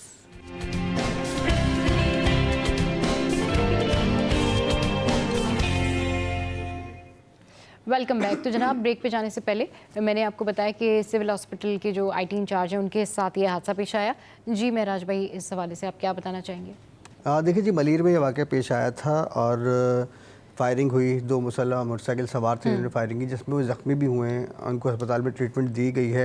और इसी हवाले से आज हमने ये भी देखा है कि कुछ पैरामेडिकल स्टाफ और डॉक्टर्स, यंग डॉक्टर्स जो हैं वो एहतजाज भी कर रहे हैं इस मामले पर कि ये क्या वाक़या है। अब इसमें जो अभी इनिशियली जो मालूमात हुई हैं वो ये हुई हैं कि इन्होंने सिविल हॉस्पिटल में होने वाली बड़ी एक करप्शन थी, उसके हवाले से जो है स्कैंडल को बेनकाब किया था। अद्वियात की चोरी के मामला थे और बजट की में करप्शन के मामला थे। तो उसको हाईलाइट किया था। तो अब पहला अंदेशा तो ये जाता कि जिससे उन लोगों को नुकसान पहुंचा जो उसके ज़िम्मेदार थे, करप्शन में जो मुलविस लोग थे, तो उनकी जानिब से कोई ये अटैक उन पर करवाया गया हो मुबैना तौर पर, और या फिर ये ज़ाती दुश्मनी भी हो सकती है। अच्छा, पुलिस इस हवाले से जो है वो तफ्तीश कर रही है, CCTV कैमराज वगैरह निकाल रही है ताकि वो जो मोटरसाइकिल पे लोग सवार थे, इनके अगर मोटरसाइकिल का नंबर भी पुलिस के हाथ लग जाता है तो उसमें इनको बड़ी आसानी हो जाएगी। तो अभी इस पर तफ्तीश चल रही है, लेकिन कुछ भी कहना कबल वक्त होगा इसमें। ठीक है, कुछ भी कहना कबल वक्त होगा। अयाज भाई, आप क्या कहना चाहेंगे इस तरह के वाक़यात पर? क्योंकि अभी रिसेंटली अभी कुछ भी कहना कबल वक्त है कि कोई ज़ाती दुश्मनी थी या फिर ये वही लोग हैं जिनके हवाले से उन्होंने आइडेंटिफाई किया था उस करप्शन को। देखें, कैंसर की अद्वियात का केस था जो जिसके ऊपर ये काम कर रहे थे या इन्होंने करप्शन पकड़ी थी। बज़ाहिर तो आम आदमी या मैं जैसे सुन रहा हूँ तो लगता तो यही है कि यही कोई बड़ा माफिया इसके पीछे इन्वॉल्व हो सकता है, जो कि अब पहला इशारा आम आदमी हम तो एक जैसे देख रहे हैं कि भाई हो सकता है पुरानी कोई दुश्मनी हो, ये वाक़े के बाद वो उसका मौके का फ़ायदा लोग उठाते हैं। ये हमने देखा है कि जब पता चलता है कि जी ये करप्शन के ये केसेस भी कर रहा है, ये भी कर रहा है, कि डाइवर्जन जो पिछला कोई ऐसा केस जो इससे पहले वाले केस में किसी को सज़ा हो, वो कोई अपना जो है बदला निकालने के लिए इस मौके का फ़ायदा जिसको कहते हैं उठा सकता है। तो कहा वही वाली बात है कि कहा कुछ भी जा सकता है, कहने के लिए तो बहुत सारी बातें, लेकिन जब तक तफ्तीश नहीं होगी इसके मामले की, क्लियरिटी नहीं होगी, नज़र तो भी बाज़ाहिर इस वक्त तो यही दिख रहा है कि जो ये बड़ा वाक़या है उसके पीछे कोई बड़ा माफिया है जिसके ताने बाने कहीं वहीं जाके मिल रहे थे, तो उन्होंने वो पहले ही उसके अंदर जो फ्रंट में जो है उनको साफ कर दिया। ये अलमिया हमारे मुल्क के अंदर जो हम कहते हैं ना, जब चीज़ें फिर हम कहते हैं कि हमारे मुल्क में बैरून मुल्क से सरमायाकार कैसे रिपोर्ट करने से भी डरते हैं। हमने बात नहीं, बात बहुत सारी चीज़ें फिर देखें इससे इंटरलिंक। अब खबर बनी है तो दुनिया वाले पढ़ रही है ना, ये खबर अंग्रेजी में भी छपी होगी, ये खबर सब जगह छपी होगी। यहाँ पे लोग जो दूसरे ममालिक के जो यहाँ पे लोग बैठे हुए हैं, जो कौंसल जर्नल्स बैठे हैं, चीजें बैठे हुए हैं, फिर हम कहते हैं कि हमारे मुल्क में सरमाया नहीं है, FDI नहीं आ रही, हमारे मुल्क में फेडरल जो है वो फॉरेन डायरेक्ट इन्वेस्टमेंट नहीं हो रही। जी क्यों नहीं हो रही? कि आपके मुल्क के वाकयात हैं, आपके इदारों को ये बात सोचनी चाहिए कि जब एक चीज का स्कैंडल सामने आया है तो उनको या तो तहफ़्फ़ुज़ नहीं या इस चीज को जल्दी वाइंड अप करके तहफ़्फ़ुज़, ये बात आपने अच्छी की कि अगर इस तरह की जब हो तो आप उसको तहफ़्फ़ुज़ के साथ साथ आप चीज़ों को स्पीड अप करें और जल्द से जल्द उस कैफरे किरदार तक उन लोगों तक पहुँचें जो ये काम में मुलव्वस हैं, तो ताकि जो जिसने निशानदेही है कम से कम उसकी जान सेफ हो जाए। ये करने वाले काम होते हैं हमारे इदारों के, ना कि ज़बान खर्च करके जो है वो चीज़ें जो है ज़बान खर्ची से अब काम नहीं चलेगा। अब मैं ये बार बार कह रहा हूँ कि इस निज़ाम ने बदलना है। आप लोगों ने अपनी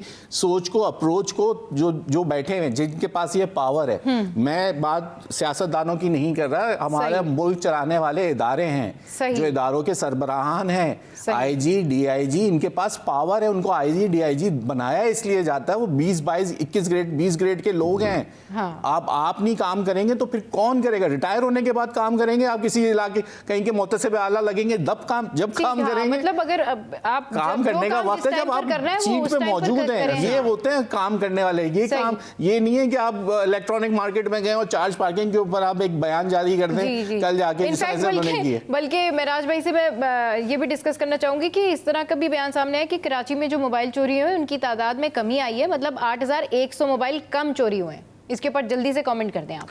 देखें जी, अगर पूरे साल में 8100 मोबाइल कम चोरी हो गए तो बहुत अच्छी बात है और पुलिस के लिए तो बहुत खुशी की बात है कि चलिए कुछ तो क्राइम में कमी आई है। लेकिन इसके साथ साथ हमें ये भी देखना होगा कि बाकी भी तो चोरी हो रहे हैं ना, मतलब उसके अलावा जो तादाद है, जो रिपोर्टेड क्राइम है वो सामने है। वरना मैं खुद भी विक्टिम और मैं ऐसे दर्जनों लोगों को जानता हूं जिन्होंने रिपोर्ट ही नहीं करवाई कि उनका मोबाइल फ़ोन छिन गया। उनके पास इतना वक्त ही नहीं है कि वो जाएं, क्योंकि देखिए रिकवरी तो पुलिस के पास से है नहीं। जब रिकवरी नहीं है तो हमें उम्मीद भी नहीं है। तो और बात यह है कि कराची में तो ये बात बिल्कुल ज़बान ज़द आम है कि मतलब अगर आपके पास सेलफोन है तो एक दफ़ा तो हर किसी का सेलफोन चाहे चोरी हुआ ही होगा। तो सब लोग जो है इस हवाले से बड़ा कंफर्म रहते हैं कि भाई महंगा मोबाइल हमने नहीं रखना, वरना हमारे मोबाइल फ़ोन जो है वो चोरी हो जाते। तो आज हमारी टॉप स्टोरी से फिलहाल इतना ही। महराज भाई और अयाज भाई हमारे साथ मौजूद थे। शो में यहाँ वक्त हुआ एक ब्रेक का। ब्रेक के बाद जब वापस आएंगे तो हम मजीद गेस्ट हमें ज्वाइन करेंगे और हमारा टॉपिक जो है वो बहुत ज़बरदस्त है। उस पर ज़रूर आपने कॉल करनी है और शेयर करने अपने पर्सनल एक्सपीरियंसेस भी। So stay with us, keep watching City at 10।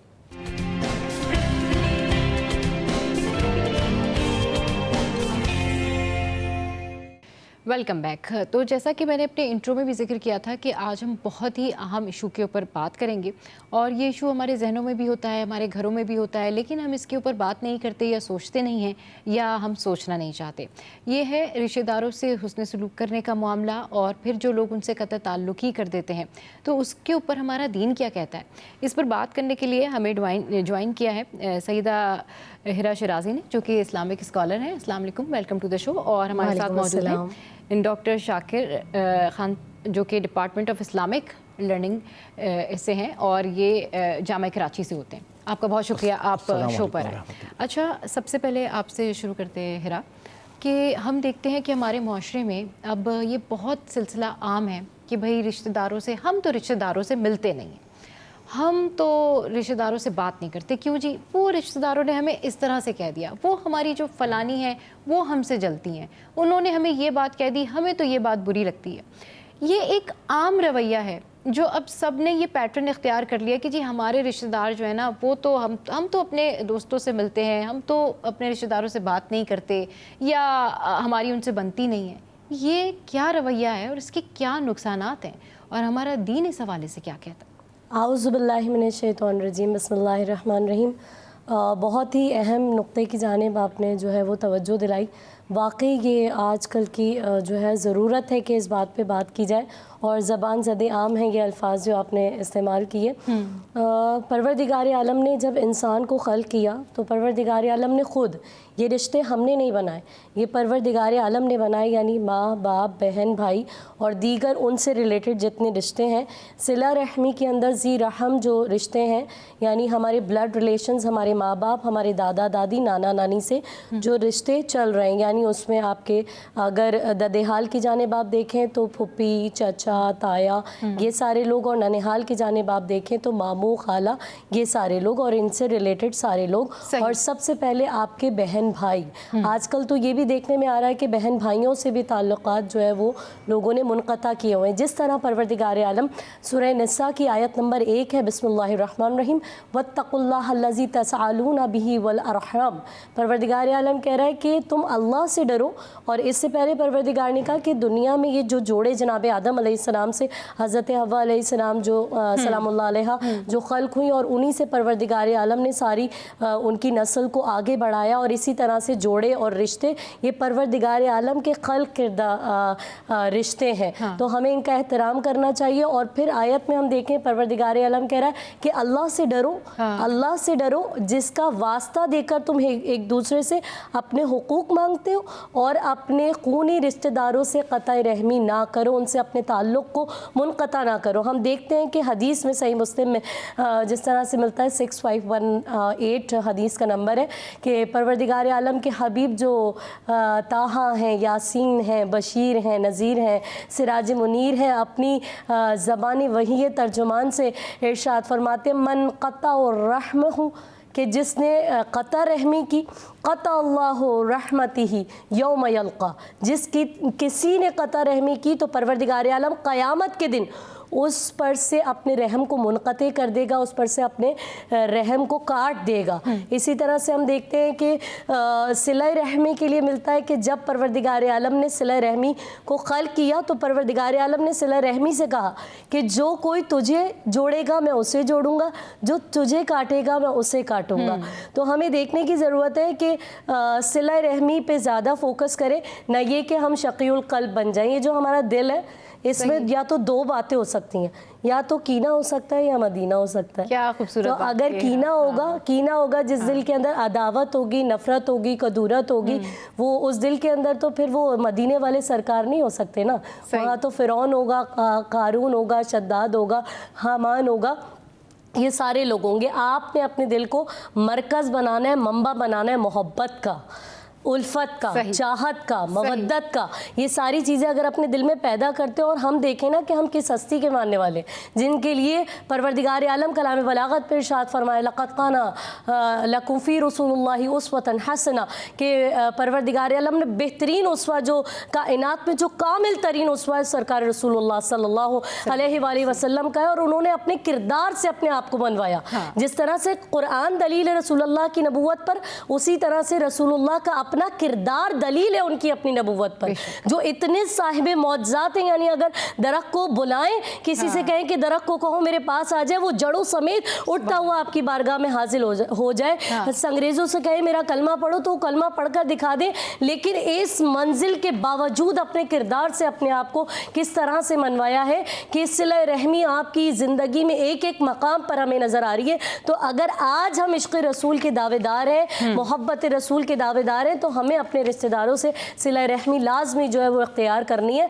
और आजकल तो ये देखने में आ रहा है कि जी सगा भाई है, जिस तरह से अभी डिस्कशन हो रही थी प्रोग्राम से। कंटिन्यू करते हैं, कॉलर ने हमें ज्वाइन किया, फिर उनसे बात करते हैं, फिर मजीद बात करेंगे। अस्सलाम वालेकुम, कौन बात करे, कहाँ से?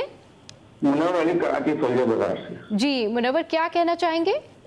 ये जो आपको प्रोग्राम चल रहा है इसके बारे में मालूम करना है। जैसे आप लोगों ने बताया कि कता ताल्लुक के बारे में क्या नुकसान है, मुझे ये मालूम करना है कि भाई जो सगे बहन भाई है, अगर माँ बाप नहीं होते, सगे बहन भाई होते, रिश्तेदार होते जो करीबी, अगर उनसे कांटेक्ट में रखा जाए या नहीं रखा जाए, कोई बात हो जाए, कोई खराब लग जाए, किसी को बुरा लग जाता है, तो बहन है, भाई है, सगे हैं, तो मतलब क्या उनसे नाराज कितने दिन तक रह सकते हैं, ये मालूम करना है मुझे। ऐसा गुनाह है कि नाराज ना हो इंसान भाई बहनों से, और क्योंकि अब कोई मजबूरी होती है, आजकल हालात ऐसे हैं, महंगाई है, बेरोजगारी है, एक भाई अमीर है, एक भाई गरीब है, लेकिन हर कोई परेशान है आज के दौर में जी। ये कयामत की निशानियां चल रही है। बस अल्लाह हम पे रहम करे, यही मालूम करना है कि रिश्तेदारों से कांटेक्ट, मतलब बोलते ना कि 3 दिन तक अपने भाई चले ठीक है, आपका सवाल जो है वो हम तक पहुंच गया और हमारे गेस्ट भी हमारे साथ मौजूद हैं। डॉक्टर शाकिर, इस पहले आप मुनव्वर के सवाल का जवाब दीजिएगा, फिर मजीद गुफ्तगू को आगे बढ़ाएंगे। देखिए, अल्लाह रब्बुल आलमीन, बिस्मिल्लाहिर्रहमानिर्रहीम, अल्लाह रब्बुल आलमीन का फरमान है कि रिश्तेदारों के हुकूक अदा करो। तो ये अल्लाह की तरफ से, शारे की तरफ से हमें हुक्म दिया गया है कि रिश्तेदारों के हुकूक अदा करना है। दूसरा ये कि जो जन्नती लोग हैं, हाँ, उनके कुरान मजीद ने एक सिफत बयान की है कि वो रिश्तेदारों के हुकूक अदा करते हैं। तो कता रहमी, कता ताल्लुक़ करना, तो इसकी कुरान मजीद में भी और अहादीस में भी मज़म्मत बयान की गई है। और यहाँ तक बयान किया गया है कि रहम जो है ये रहमान से है, और जो सिला रहमी करता है तो रहमान उस पर अपना फ़ज़ल फरमाता है, और जो कता रहमी करता है, ताल्लुकात काटता है, रिश्तेदारी तोड़ता है, तो अल्लाह रब्बुल आलमीन भी उससे कता ताल्लुक़ हो जाता है। इसी तरह अल्लाह के रसूल सल्लल्लाहु अलैहि वसल्लम से ये कहलवाया गया कुरान मजीद में कि इसकी फ़जीलत बयान की गई है, रिश्तेदारी की अहमियत, कि ये अल्लाह की रहमत है, फ़ज़ल है, और आप कह दीजिए कि मैं तुमसे इसका कोई अजर नहीं मांगता बजुज़ ये कि आपस की रिश्तेदारी। तो यहाँ आप देखिए कि अल्लाह के रसूल सल्लल्लाहु अलैहि वसल्लम की जो रिश्तेदारी थी, मक्के में भी थी और मदीने में भी थी। मक्के में कुरैश से ही बनु हाशिम और बनु उमय्या निकले, तो ये लोग सारे लोग कुरैश से निकले, आपस में रिश्तेदारी। इसी तरह जब हम मदीने का ज़िक्र करते हैं तो हुज़ूर सल्लल्लाहु अलैहि वसल्लम के जद्दे आला हज़रत हाशिम रज़ियल्लाहु अन्हु जो हैं, उनकी ससुराल जो है वो मदीने में थी।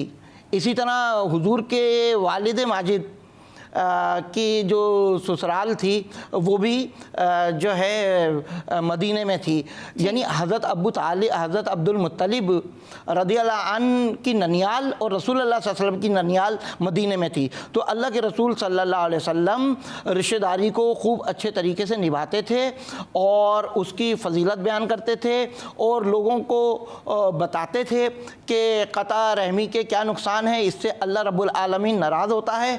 तो अब जो लोग रिश्तेदारी को नहीं निभाते और रिश्तेदारों की खबरगिरी नहीं रखते, उनके हुकूक अदा नहीं करते, उनके काम नहीं आते, उनकी मदद नहीं करते, तो वो सुन लें कि वो जो हैं अल्लाह रब्बुल आलमीन उससे जो है नाराज़ होगा। दो हदीसें हैं कि अल्लाह जिस पर गज़बनाक होगा उनमें एक शख्स वो है जो जुल्म करता है और क़ता रहमी करता है, और एक हदीस में वो है कि वो शख्स जो बदकार है और क़ता रहमी करता है। तो इससे हमें समझना चाहिए कि रिश्तेदारों से क़ता ताल्लुक़ करना और उनकी खबरगिरी नहीं करना, उनके जो है खैरियत दरियाफ़्त नहीं करना और उनसे जो है उनके गमी और दुखी में या खुशी में शरीक ना होना, तो ये जो है ये बहुत बुरी बात है, अलामत है। अल्लाह रब्बुल आलमीन भी नाराज़ होता है और अल्लाह का रसूल भी नाराज़ होता है। बिल्कुल ठीक कह रहे हैं, क़ता ताल्लुक़ ही नहीं रखनी चाहिए। अपने रिश्तेदारों के साथ ज़्यादा से ज़्यादा हुस्न सलूक करें, ज़्यादा से ज़्यादा जोड़ने की कोशिश करें। प्रोग्राम में यहाँ वक्त एक ब्रेक का, ब्रेक के बाद जब वापस आएंगे तो डिस्कशन को कंटिन्यू करेंगे।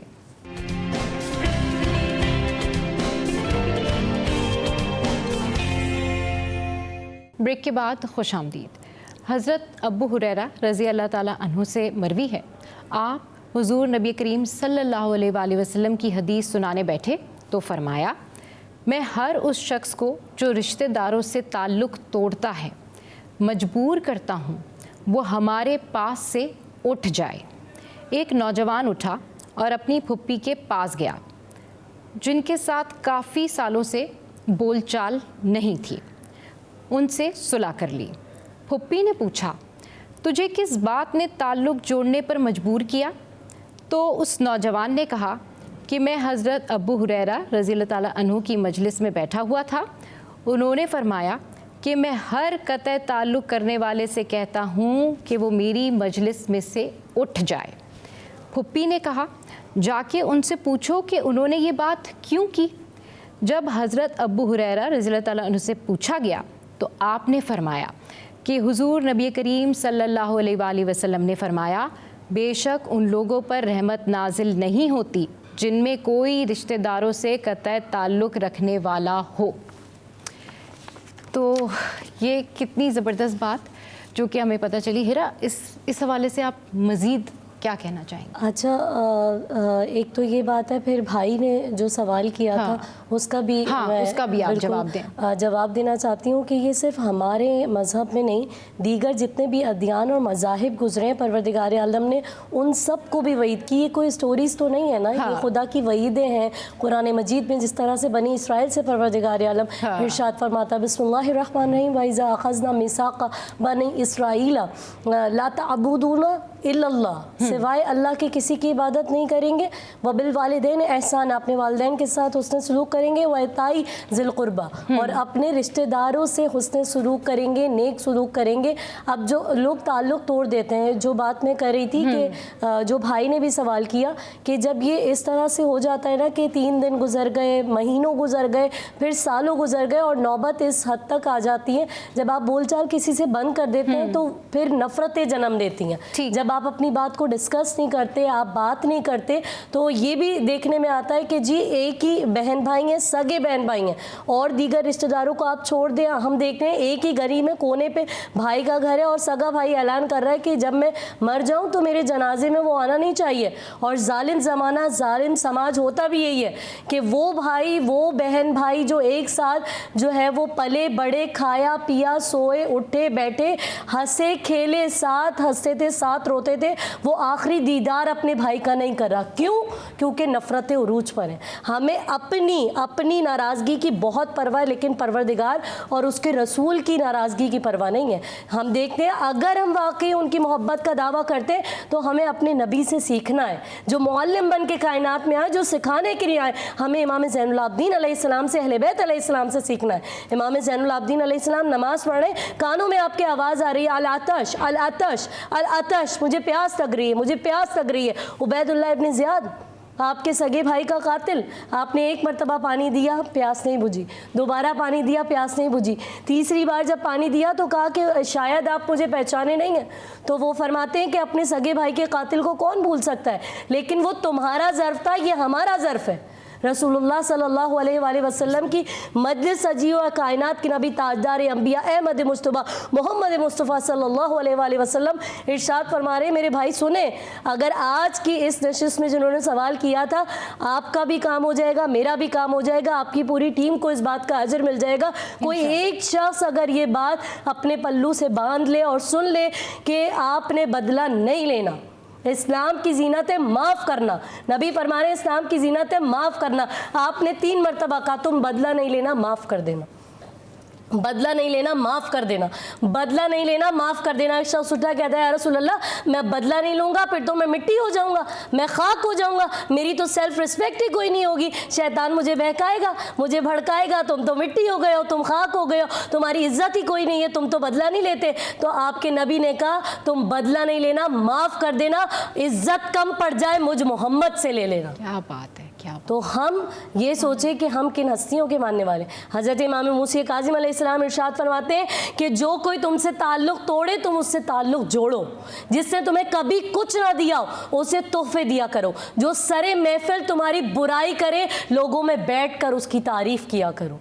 अगर बहुत सारी बातें ऐसी होती हैं जिसकी वजह से लोग ताल्लुक़ तोड़ देते हैं, हाँ। ये एक नेचुरल चीज़ है। मैं उनकी बात का जवाब देते हुए बस ये कहना चाहती हूँ कि आपका रिश्ता अगर आपके रिश्तेदारों से टूट गया है तो आपने कम अज़ कम एक सलाम दुआ का रिश्ता ज़रूर रखना है।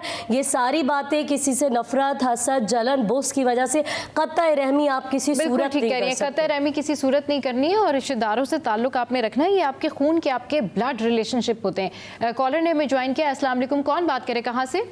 वालेकुम सलाम, याहिया बात कर रहा हूँ जी आया, क्या कहना है? आपके मेहमानों को सलाम और हमारी बहन ने जो माशाल्लाह बहुत खूबसूरत अंदाज में बात पेश की और यकीनन है जो ये समझाना चाहिए और हम लोग ने समझा भी है से। बात ये है कि मेरी बहन असल में मसला ये हो गया है कि हमारे यहाँ जो है ना, जो मैंने जो नोटिस की ना, अब हमारे यहाँ जो कतई ताल्लुक ना मुझसे 3 चीजों पे होता है। अब चलो कोई बड़ी बात हो ना समझ में आती, छोटी छोटी बातों पे इसने ये कह दिया, उसने ये कह दिया, नॉन इश्यूज को इश्यू बनाना एक तो सबसे बड़ी गलत बात है। दूसरी बात है कि मैं सबको समझाता हूँ, मैं अपने फैमिली को भी समझाता हूँ कि भाई अगर आपके किसी से अच्छे रवाबित है, थोड़ी सी कोई बात हो जाती है तो उसकी सारी अच्छाइयां ना भूलें कि आपने तो उसकी एक बुराई पकड़ ली और ये कि आप चल रहे हैं तमाम जमाने में उसकी तशरीह कर रहे हैं, खानदानों की तशरीह कर रहे हैं, लेकिन वो वक्त भूल गए कि आपने अच्छा उससे गुजारा। तो देखिए उन्होंने कहा ना, अपने दर्द जब है तो अपनी दिल की कुछ शांति की जरूरत होती है, उसमें फिर ये पैमाने नहीं होते कि इसने ये किया उसने किया। अगर बढ़ के अगर इससे हाथ मिलाते हैं तो इसलिए कोई नहीं, हमारे ये होता है कि ये मैं क्यों जाऊँ उसके पास, जब मैं उसके पास नहीं आऊँ। ये सवाल है मेरा मौलाना साहब से, इनसे ये सवाल ये है कि देखिए आजकल जो मोस्टली कतई ताल्लुक हो रहा है ना जायदादों के, हो जायदाद की तकसीम से हो रहा है। मेरे कितने ही जानने वाले जिनके माशाल्लाह अच्छे घर हैं, बंगले हैं, वो क्या हो रहा है कि जायदाद के चक्कर में उन्होंने कतई ताल्लुक, उनकी प्रायोरिटी ये कि मुझे ये इतना मिल जाए, मुझे उतना मिल जाए, ये जायदाद के अंदर कतई ताल्लुक हो जाता है, इसके बारे में कुछ फरमाइएगा। ठीक है या आपके सवालात आ गए हमारे गेस्ट तक। डॉक्टर शाकिर साहब, जिस तरह से आया बात करें कि आजकल छोटी छोटी बातों पर कतई ताल्लुक़ कर देते हैं और ज़्यादातर जो ये मामला सामने आ रहे हैं वो प्रॉपर्टी से रिलेटेड मामलात होते हैं कि जायदाद की तकसीम हो या फिर जायदाद के मामलात हों, तो उसके ऊपर हम देखते हैं कि फैमिलीज़ हैं या भाई हैं या बहनें वो आपस में एक दूसरे से मिलना छोड़ देते हैं। देखिए पहली बात तो ये है कि कुरान मजीद ने सबसे पहले वसीयत की बात की है और फिर विरासत। तो ये चीज़ें जो हैं ये कुरान मजीद की रोशनी में हल होनी चाहिए इस्लामी क़ानून के हवाले से। और दूसरा ये कि हमारे यहाँ असल में तरबियत का फ़ौदान है, ठीक है, हम अपने बच्चों को जो हम बोएंगे वही हम काटेंगे, तो हम अपने बच्चों की सही तरबियत नहीं कर रहे हैं। तो वो जब बच्चों की सही तरबियत नहीं हो रही तो वो बड़े होके अच्छे माँ बाप नहीं बन रहा है। तो इसलिए हमारे यहाँ एक बता दिया जाता है, सबके सामने बुराई की जा रही है, तुम्हारा मामू ऐसे हैं, तुम्हारी खाला ऐसी हैं, तुम्हारी फुप्पी ऐसी हैं, तुम्हारे चचा ऐसे हैं। फिर वो बच्चे जो है वो फिर अपनी माँ की नज़र से जो है वो रिश्तेदारों को देख रहे हैं। तो फिर आप जब किसी की बुराई करेंगे तो यही चीज़ आप अकायद के अंदर देख लिए, नज़रियात में देख लें। आप अगर किसी की बुराई कर देंगे तो वो हम अगर मजहबी उसको नुक्ते नज़र से देखते हैं तो फिर हम उन लोगों से नफ़रत करते हैं, उनको अच्छा नहीं समझते मजहबी नुक्ते नज़र से भी। तो ये रिश्तेदारी जो है इसको बड़ी अहमियत दी जाती थी। और आप देखें तामुल अरब में आप देखिए कि जब हज़रत हाशिम रदी अल्लाह अन्हु का इंतकाल हो गया और हज़रत शीबा यानी हज़रत अब्दुल मुत्तलिब अपनी ननियाल में थे, तो आपके भाई मुत्तलिब जो है वो हज़रत हाशिम को, वो हज़रत अब्दुल मुत्तलिब को अपने पास लिया है और उनकी परवरिश की। ठीक है, एक और भाई थे उनके, तो उन्होंने उनकी जायदाद पे कब्ज़ा कर लिया। तो हज़रत अब्दुल मुत्तलिब ने मदीने से अपने मामूओं को बुलाया और फिर उनके मामूओं ने जो है वो सुलह सफ़ाई कराई। कुरान मजीद के अंदर आप देखिए ये फरमाया गया, जब मुसलमानों के दो गिरोह आपस में दस्तों गिरेबां हो जाएं तो उनके दरमियान सुलह करा दिया करो। तो यहाँ ये कि और जो एक गिरोह दूसरे पे ज़्यादती करे तो ज़्यादती करने वाले से लड़ो, यहाँ तक कि वो अल्लाह के हुक्म की तरफ ना लौट आए। सही, बिल्कुल, बहुत अच्छी बात की। हमारे साथ हमारे गेस्ट सईदा हिरा मौजूद और हमारे साथ डॉक्टर शाकिर मौजूद। आप लोगों का बेहद शुक्रिया, आप शो पर आए और आपने इतनी अच्छी बातें हमें बताई।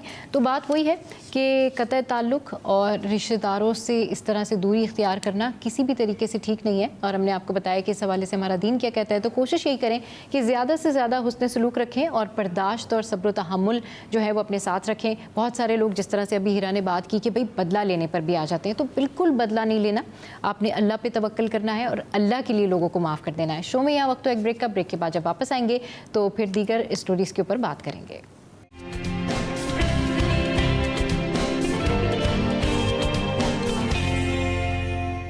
Welcome back. तो इस वक्त में हम बात करेंगे, जिस तरह से मैं आपको शुरू में बता रही थी कि दिल से रिलेटेड और दिल से मुताबिकत रख के जो मामलात होते हैं उसमें बहुत सारी जो है वो इमरजेंसी प्रोसेस होता है और बहुत सारी ऐसी चीज़ें होती हैं जैसे कि CPR है, तो उसमें बहुत सारे लोग जो है उसको मिस ट्रीट करते हैं। और इस हवाले से एक ख़बर भी है जो कि मैं आपके साथ में शेयर करना चाहूँगी। अब इस खबर में कितनी सदाकत है, ये प्रोसेस कितना ठीक है या नहीं, और ये कुछ इस तरीके से है कि हार्ट अटैक आने पर पास में अगर कोई नहीं होता आपके और फिर उस टाइम पर जो है आपके पास 10 सेकंड्स होते हैं और ख़ुद आप अपनी ज़िंदगी किस तरीके से बचा सकते हैं। तो ये इस तरह की न्यूज़ है कि आपने क्या करना है कि आपने ज़ोर ज़ोर से जो है वो खांसना है, फिर ज़ोर ज़ोर से आपने सांस लेना है और फिर इस सारे प्रोसेस को आपने अप्लाई करना है। और जो इस दौरान जब आपको हार्ट अटैक आ रहा होता है या कार्डियक अरेस्ट की सूरत हाल होती है तो उसमें फिर आपने इस प्रोसेस से इस तरकीब के ज़रिए या इस फर्स्ट एड के ज़रिए निपटना है। इस खबर में कितनी सदाकत है या नहीं और एक्चुअली ये सारा प्रोसेस क्या है, इस पर बात करने के लिए हमें ज्वाइन किया है डॉक्टर इनाम दानिश ने, जो कि हमारे साथ इस वक्त स्टूडियोज़ में मौजूद हैं। कंसल्टेंट हैं, कार्डियोलॉजिस्ट हैं, Karachi Institute of Heart Disease में। अस्सलाम वालेकुम sir, welcome to the show. Sir, जिस तरीके से मैंने अभी इस खबर का जिक्र किया कि ये CPR से रिलेटेड ये प्रोसेस है और ये फ़र्स्ट एड के तौर पर आम तौर पर घरों में भी हम देखते हैं कि अगर किसी को इस तरह से प्रॉब्लम हो जाए तो लोग उनको ये फ़र्स्ट एड देने की कोशिश कर रहे होते हैं। तो पहले तो ये जो खबर मैंने आपके साथ में शेयर की जो सोशल मीडिया पर एक तरीके से वायरल है, इसमें कितनी सदाकत है, ये किस हद तक ठीक है या नहीं है, या इसको अप्लाई करने का तरीका गलत है, या फिर ये जो है बिल्कुल ठीक है, लोगों पे इसी तरह अप्लाई करनी चाहिए और उनको ख़ुद को अपनी जो सेल्फ़ ट्रीटमेंट है या सेल्फ़ फर्स्ट एड ऐसे देनी चाहिए? देखिए, अनफॉर्चुनेटली हार्ट अटैक के बाद आप घर पे बहुत कुछ नहीं कर सकते। ठीक, सिर्फ एक चीज़ रिकमेंडेशन है जो आप कर सकते हैं, वो एस्प्रिन है कि एस्प्रिन च्यू कर लें। एक एस्प्रिन लेके चबा लें, ये तो एक जनरलाइज रिकमेंडेशन है। दूसरे ये कि भाई नीचे बैठ जाएं ताकि अगर अनकॉन्शियस हो तो चोट ना लगे, गिर ना जाए, यहाँ तक तो सही है। बाकी जो कॉफ का ताल्लुक है कि खांसी अगर करने का, तो ये लेस देन 10% लोगों के लिए बेनिफिशियल है। होता ये है कि कभी भी जब किसी को अटैक हो रहा होता है उसके साथ हार्ट ब्लॉक की कंडीशन होती है कि पल्स बहुत कम हो जाती है, ब्लड प्रेशर बहुत कम हो जाता है। ऐसी कंडीशन में अगर खांसी करें तो फ़ायदा हो सकता है। तो आप जनरलाइज ये नहीं कह सकते हैं कि तमाम हार्ट अटैक को ऐसा करना है, लेकिन अगर किसी की पल्स कम है या उसका ब्लड प्रेशर कम है तो वो ऐसा करें तो बेनिफिट हो सकता है। इवन हम एंजियोग्राफी एंजियोप्लास्टी कर रहे होते हैं, उस दौरान भी अगर पेशेंट को हार्ट रेट स्लो हो जाए तो हम फौरी तौर पे कहते हैं कि आप खांसी करें। खांसी करने से हमारी एक नर्व होती है जो वेगस नर्व कहते हैं, वेगस नर्व जो है हार्ट को स्लो करती है, तो ये एंटी वेगस है, तो ये हार्ट उस नर्व को सप्रेस करती है और इस तरीके से हार्ट बीट तेज़ हो जाती है, ब्लड प्रेशर बेहतर हो जाता है। तो बेनिफिशियल है, लेकिन एक जनरलाइज नहीं कर सकते, कुछ लोगों को फ़ायदा हो सकता है इसका। अच्छा, मतलब यानी कि किसी हद तक ये ऑथेंटिक बात है कि अगर वो अपनी सेल्फ ट्रीटमेंट कर रहे हैं, यानी इमरजेंसी की सूरत हाल में खुद उनके पास कोई मौजूद नहीं है, तो मोर देन लेस आपने कहा 10% लोगों के अंदर इसका फ़ायदा हो सकता है। तो वो उनका क्या तरीक़ाकार होता है कि वो ज़ोर से फिर खांसी करें, खांसी करें और फिर वो भी देख लें वैसे आइडिया अगर वो के पल्स कितनी चल रही है, लेकिन उनको बेनिफिट हो सकता है। ये BP लो हो रहा है, चक्कर आ रहे हैं, गिर रहे हैं, तो बेहोशी की कैफियत अगर हो रही है तो हो सकता है कि उनको फ़ायदा हो जाए। अच्छा, ये बताइएगा कि ये हार्ट अटैक का इशू हम देखते हैं कि आए दिन कोई यंग बंदा है, सडन पता लगता है कि भाई उसको हार्ट अटैक आ गया, हॉस्पिटल लेकर गए तो डॉक्टर ने कहा कि हार्ट अटैक आ गया, और घर वाले यही उसकी हिस्ट्री दे रहे होते कि नहीं वो तो बिल्कुल ठीक थे, वो तो बिल्कुल फिट थे। एक तो किन लोगों में इसका रिस्क ज़्यादा होता है, कौन इस हार्ट अटैक से या इस डिज़ीज़ से जो है वो ज़्यादा इफ़ेक्ट होते हैं, किन किन लोगों में ये ज़्यादा पाया जाता है? देखिए, अटैक कहते हैं किसी सडन एपिसोड को। सही। तो एक आर्टरी अगर ब्लॉकेज हो रही है, कोलेस्ट्रॉल डिपॉजिट हो रहा है, ब्लड प्रेशर ज़्यादा होने की वजह से, शुगर होने की वजह से, या स्मोकिंग करने की वजह से, या कोलेस्ट्रॉल ज़्यादा होने की वजह से एक आर्टरी ब्लॉक हो रही होती है, अचानक ही वहाँ पे ब्लड क्लॉट बन जाता है, जिसकी वजह से रास्ता मुकम्मल तौर पर बंद हो जाता है। इवन 90% 95% भी अगर रास्ता खुला है तो अटैक नहीं होगा। अटैक जब भी होता है जब 100% रास्ता बंद होता है। तो ये जो क्लॉट बनता है हार्ट के अंदर, इसकी वजह से अटैक होता है। ये किसी को भी हो सकता है, लेकिन स्ट्रेसफुल कंडीशन के अंदर ज़्यादा होता है। जैसे अभी पिछले दिनों लाहौर में एक सर्जरी के दौरान उनको अटैक हुआ और उनकी डेथ हो गई। तो कोई भी कार्डियोलॉजिस्ट बहुत सारे हैं, सर्जन बहुत हैं जिनको अटैक हुए हैं प्रोसीजर के दौरान, क्योंकि जब आप प्रोसीजर कर रहे होते हैं, ख़ासतौर पे हार्ट के जो प्रोसीजर कर रहे होते हैं, उसमें रिस्क बहुत होता है। चंद सेकंड ही पेशेंट इधर से उधर हो सकता है, तो आपकी पूरी कंसंट्रेशन होती है, और फिर वह एक टीम काम कर रही होती है। वो सारी टीम आपकी तरह वो कॉम्पिटेंट नहीं है, तो उनकी तरफ भी देखना होता है कि वो अपना सही काम कर रहा है, वो अपना सही काम कर रहा है। तो एक सर्जन के ऊपर या डॉक्टर के ऊपर स्ट्रेस बहुत ज़्यादा होता है। सही। स्ट्रेस के अंदर स्ट्रेस हार्मोन्स रिलीज होते हैं। राइट। स्ट्रेस हार्मोन्स की वजह से हार्ट अटैक हो सकता है। तो जो लोग इस तरीके से प्रोफेशंस के अंदर हैं, जो डॉक्टर्स हैं, पायलट हैं या इस तरह के, उनको चाहिए कि अपना एक तो रेगुलर चेकअप करवा लिया करें। और एक चीज़ जो हम जनरलाइज कर सकते हैं, सही, कि एज अगर आपकी 40 है उसके बाद सब लोग कैल्शियम स्कोरिंग करा लें। अच्छा। कैल्शियम स्कोरिंग एक CT स्कैन का एक तरीका है। अच्छा। तकरीबन 4 से 5 हज़ार रुपये खर्च होते हैं जी। और उसके अंदर जस्ट लाइक CT स्कैन पता चल जाता है कि आपको हार्ट प्रॉब्लम स्टार्ट हुई या नहीं। ओके। तो ये सबको तो सर, जिस तरह से आपने बताया कि बड़ी स्ट्रेसफुल जो है ना जॉब है, लाइक जो कार्डियोलॉजिस्ट होते हैं, और जब आप स्ट्रेस ले रहे होते हैं तो स्ट्रेस हार्मोन्स जो हैं वो फिर आपके रिलीज़ होते हैं, और उसके तनाजुर में फिर सडन ये हार्ट अटैक की सूरत हाल होती है। डेफिनेटली यहाँ पर बहुत सारी हार्ट सर्जरीज होती हैं, और उसमें हम देखते हैं कि अभी जैसे ये लाहौर में वाक़या था कि उनको थिएटर के अंदर ही फिर वो हार्ट अटैक आ गया। उस सूरत में आप लोगों के पास क्या आप मैनेज करने के लिए होता है कि अगर एक स्पेशलिस्ट जो हैं उनके साथ खुदा ना खास्ता इस तरह से हादसा हो जाए, तो वो फिर किस तरह से उस पेशेंट को किस तरह से फिर मैनेज किया जाता है? क्योंकि सडन जब इस तरह का कोई हादसा होगा तो ओवरऑल जो पूरा स्टाफ है, क्रू है, वो फिर जो है ना उसकी भी कंडीशन जो है वो उतनी स्ट्रेसफुल होती है। इस पर बात करेंगे, लेकिन यहाँ पर वक्त एक ब्रेक का। ब्रेक के बाद जब वापस आएंगे तो डॉक्टर नाम दानिश हमारे साथ मौजूद हैं। आप हमें कॉल कर सकते हैं और आपके जो क्वेश्चन है वो भी आप उनसे पूछ सकते हैं। सो स्टे विद अस।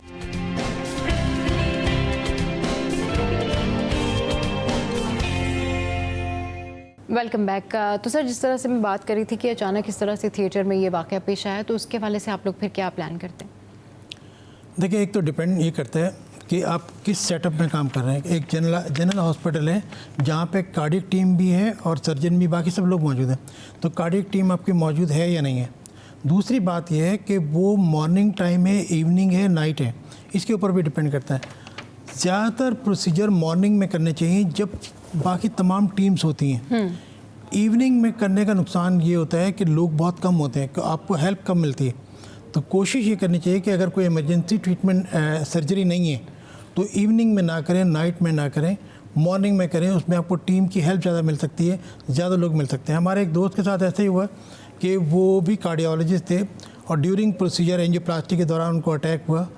तो उस वक्त कोई नहीं था हॉस्पिटल में, बाई चांस एक डॉक्टर आ गए तो उन्होंने फौरी तौर पे देख के, कि उस वक्त तक वो तकरीबन पेशेंट प्रोसीजर कंप्लीट कर चुके थे, उस पेशेंट को उठाया, डॉक्टर को लिया और उनकी एंजियोप्लास्टी हो गई। तो वो 15 मिनट के अंदर अंदर उनकी आर्टरी खुल गई, जो क्लॉट था निकल गया, तो उससे हार्ट डैमेज होने से बच गया।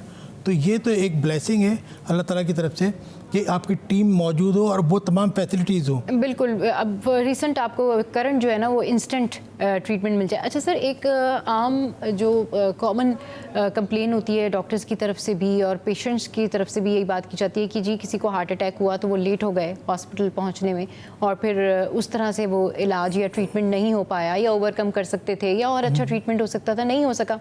एक तो वो बताइएगा कि फिर उस तनाजुर में क्या होता है, और दूसरा ये कि हार्ट अटैक जिनको होता है तो क्या सबका हार्ट डैमेज हो जाता है? क्योंकि अक्सर हमने इस तरह से भी सुना है कि डॉक्टर्स कह रहे होते हैं कि जी सिर्फ 25% जो है वो हार्ट उनका काम कर रहा है, और मतलब दिल की जो है, जो शरियाने हैं या आर्टरीज है, वो ब्लॉकेज इतनी ज़्यादा है कि वो अब सस्टेनेबल नहीं हो सकते। देखिए, मैं जो सेकंड आपका क्वेश्चन है उसको हाँ। पहले रिप्लाई करता हूँ जी। कि हार्ट डैमेज क्यों होता है। सही। हार्ट के पास जो टाइम है तकरीबन 1 से 1.5 घंटा है। ठीक। अगर 1-1.5 घंटे के अंदर आप क्लॉट को सक कर लेते हैं, जो अभी क्लॉट बने हैं, अच्छा, तो फिर हार्ट डैमेज होने से बच जाता है। 1 से 1.5 घंटे अगर किसी को सडन हार्ट अटैक हुआ, चेस्ट पेन हुआ, अब आप अर्लीस्ट पॉसिबल हॉस्पिटल पहुँचें, यानी कि घर पे ज़्यादा टाइम ना गुजारें, कोशिश करें कि अर्लीस्ट पॉसिबल जिस तरीके से भी हो सकता है हॉस्पिटल पहुँचें। खुद ड्राइव ना करें तो अच्छा है। अच्छा, कोई और दूसरा मिल जाए, कोई मोहल्ले में से कोई मिल जाए, कोई भी हो, वो ड्राइव कर ले, और लेकिन अर्लीस्ट पॉसिबल हॉस्पिटल पहुँचें, क्योंकि ये 1-1.5 घंटा क्रूशियल होता है। हार्ट अटैक में मोस्टली जो डेथ होती है पहले 1 घंटे के अंदर होती हैं। सही। और जो आप डैमेज को बचा सकते हैं वो 1 घंटा ही है, यानी कि 1 घंटे में अगर किसी की एंजियोप्लास्टी हो जाए 1.5 घंटे के अंदर क्लॉट सक कर ले तो हार्ट बिल्कुल नॉर्मल रहता है, हार्ट डैमेज नहीं होता। ठीक।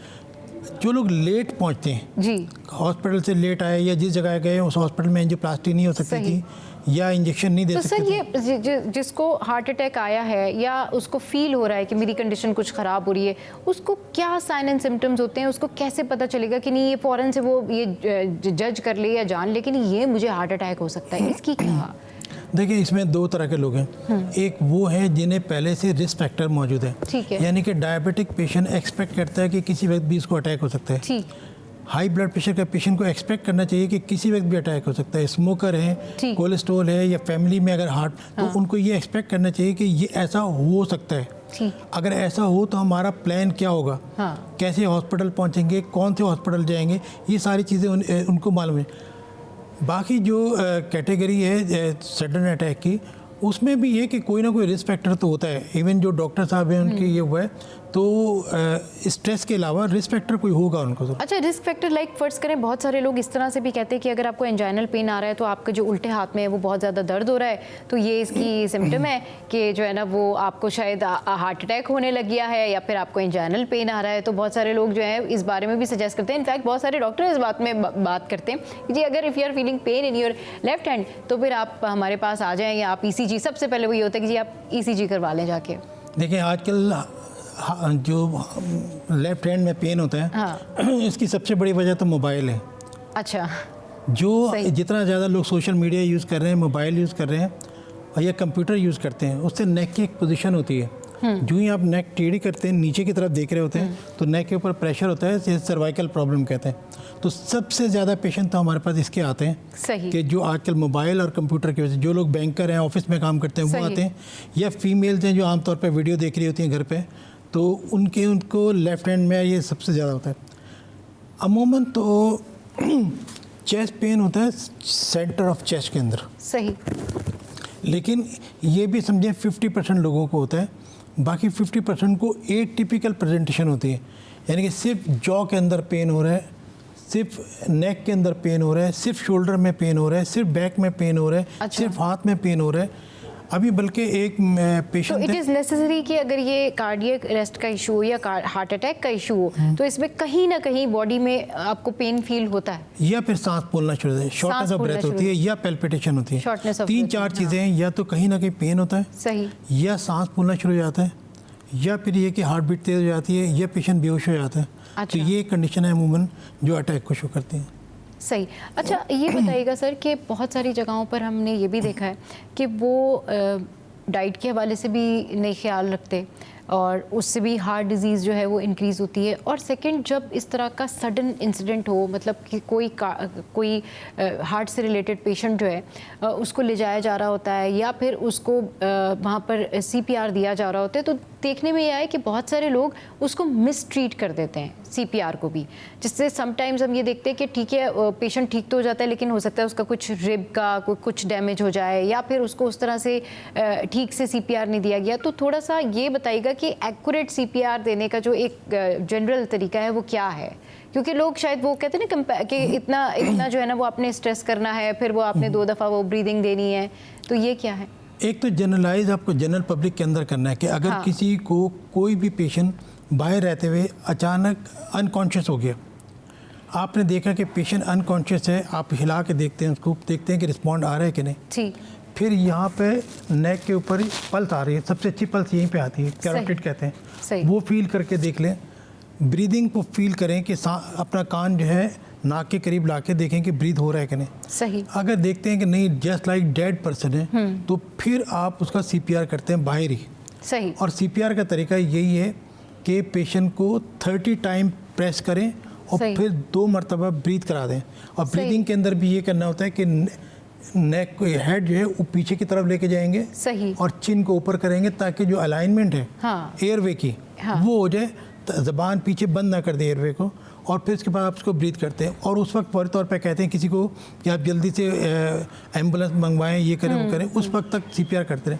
CPR का फ़ायदा ये होता है कि जस्ट लाइक हार्ट जैसे पंप करता है, आप उसे पंप कर रहे हैं तो ब्रेन की ब्लड सप्लाई नॉर्मल होती है। अच्छा। जा रही होती है। सही। कुछ देर बाद अगर पेशेंट रिवर्ट करता है तो वो उसका ब्रेन नॉर्मल होता है। अगर इसके अंदर ज़रा भी लेट हो जाए तो फिर क्या होता है कि पेशेंट के बाकी चीज़ें काम कर रही होती हैं लेकिन ब्रेन डेथ हो चुकी होती है। ओके। ऐसे में बड़ा मुश्किल होता है ये डिसाइड करना कि पेशेंट को वेंटिलेटर से हटाएं कि नहीं। पूरी फैमिली कंफ्यूज होती है। हाँ। कि एक पेशेंट का किडनी काम कर रहा है, लिवर काम कर रहा है, सही। लंग काम, सही। यानी कि वो पेशेंट वेंटिलेटर पे है लेकिन ब्रेन काम नहीं कर रहा है, ब्रेन काम पेशेंट कॉन्शियस नहीं हो रहा है। अब ऐसे में क्या किया, तो ये ब्रेन डेथ होती है। फिर EEG करके न्यूरोलॉजिस्ट को दिखा सही। के हाँ। और आमतौर पे वेंटिलेटर हटाना पड़ता है। तो सही। CPR जितनी ज़्यादा करें, जितनी जल्दी करें, और जो प्रॉपर। अच्छा, इसमें ये भी है कि अगर कोई इसकी ट्रेनिंग होनी चाहिए। टीवी पे ट्रेनिंग जो होनी है, जो चाहिए, प्रोग्राम हाँ, आते हैं, सही। उनमें दिखाना चाहिए पब्लिक को जी, जी। अवेयरनेस के लिए। जी। लेकिन अगर किसी से मिस्टेक हो भी जाए तो इतना ज़्यादा कंसिडर नहीं करते हैं, क्योंकि उसकी जो नीयत थी वो बचाने की थी। बचाने की थी, उसको ठीक नहीं है। आता, एक अलग बात है, सही। लेकिन नीयत उसकी बचाने की थी। लेकिन होना चाहिए कि इस तरह के जो CPR होने चाहिए या फर्स्ट एड प्रोसेस होते हैं, ये घरों में भी इसकी ट्रेनिंग लेनी चाहिए। बहुत शुक्रिया, डॉक्टर इनाम दानिश साहब इस वक्त हमारे साथ मौजूद थे। तो हमारे शो का जो टाइम है अब वो ख़त्म हो चुका है और कल फिर आएंगे आपके लिए एक अच्छा शो लेकर, नई टॉप स्टोरीज़ लेकर, नए अच्छे से टॉपिक्स लेकर। तो शो का फीडबैक देना आप नहीं भूलिएगा। अपना बहुत ख्याल रखिए, अपने इर्द गिर्द में अपने माहौल का ख्याल रखिए, हंसते रहिए, मुस्कुराते रहिए और देखना मत भूलिए सिटी एट 10।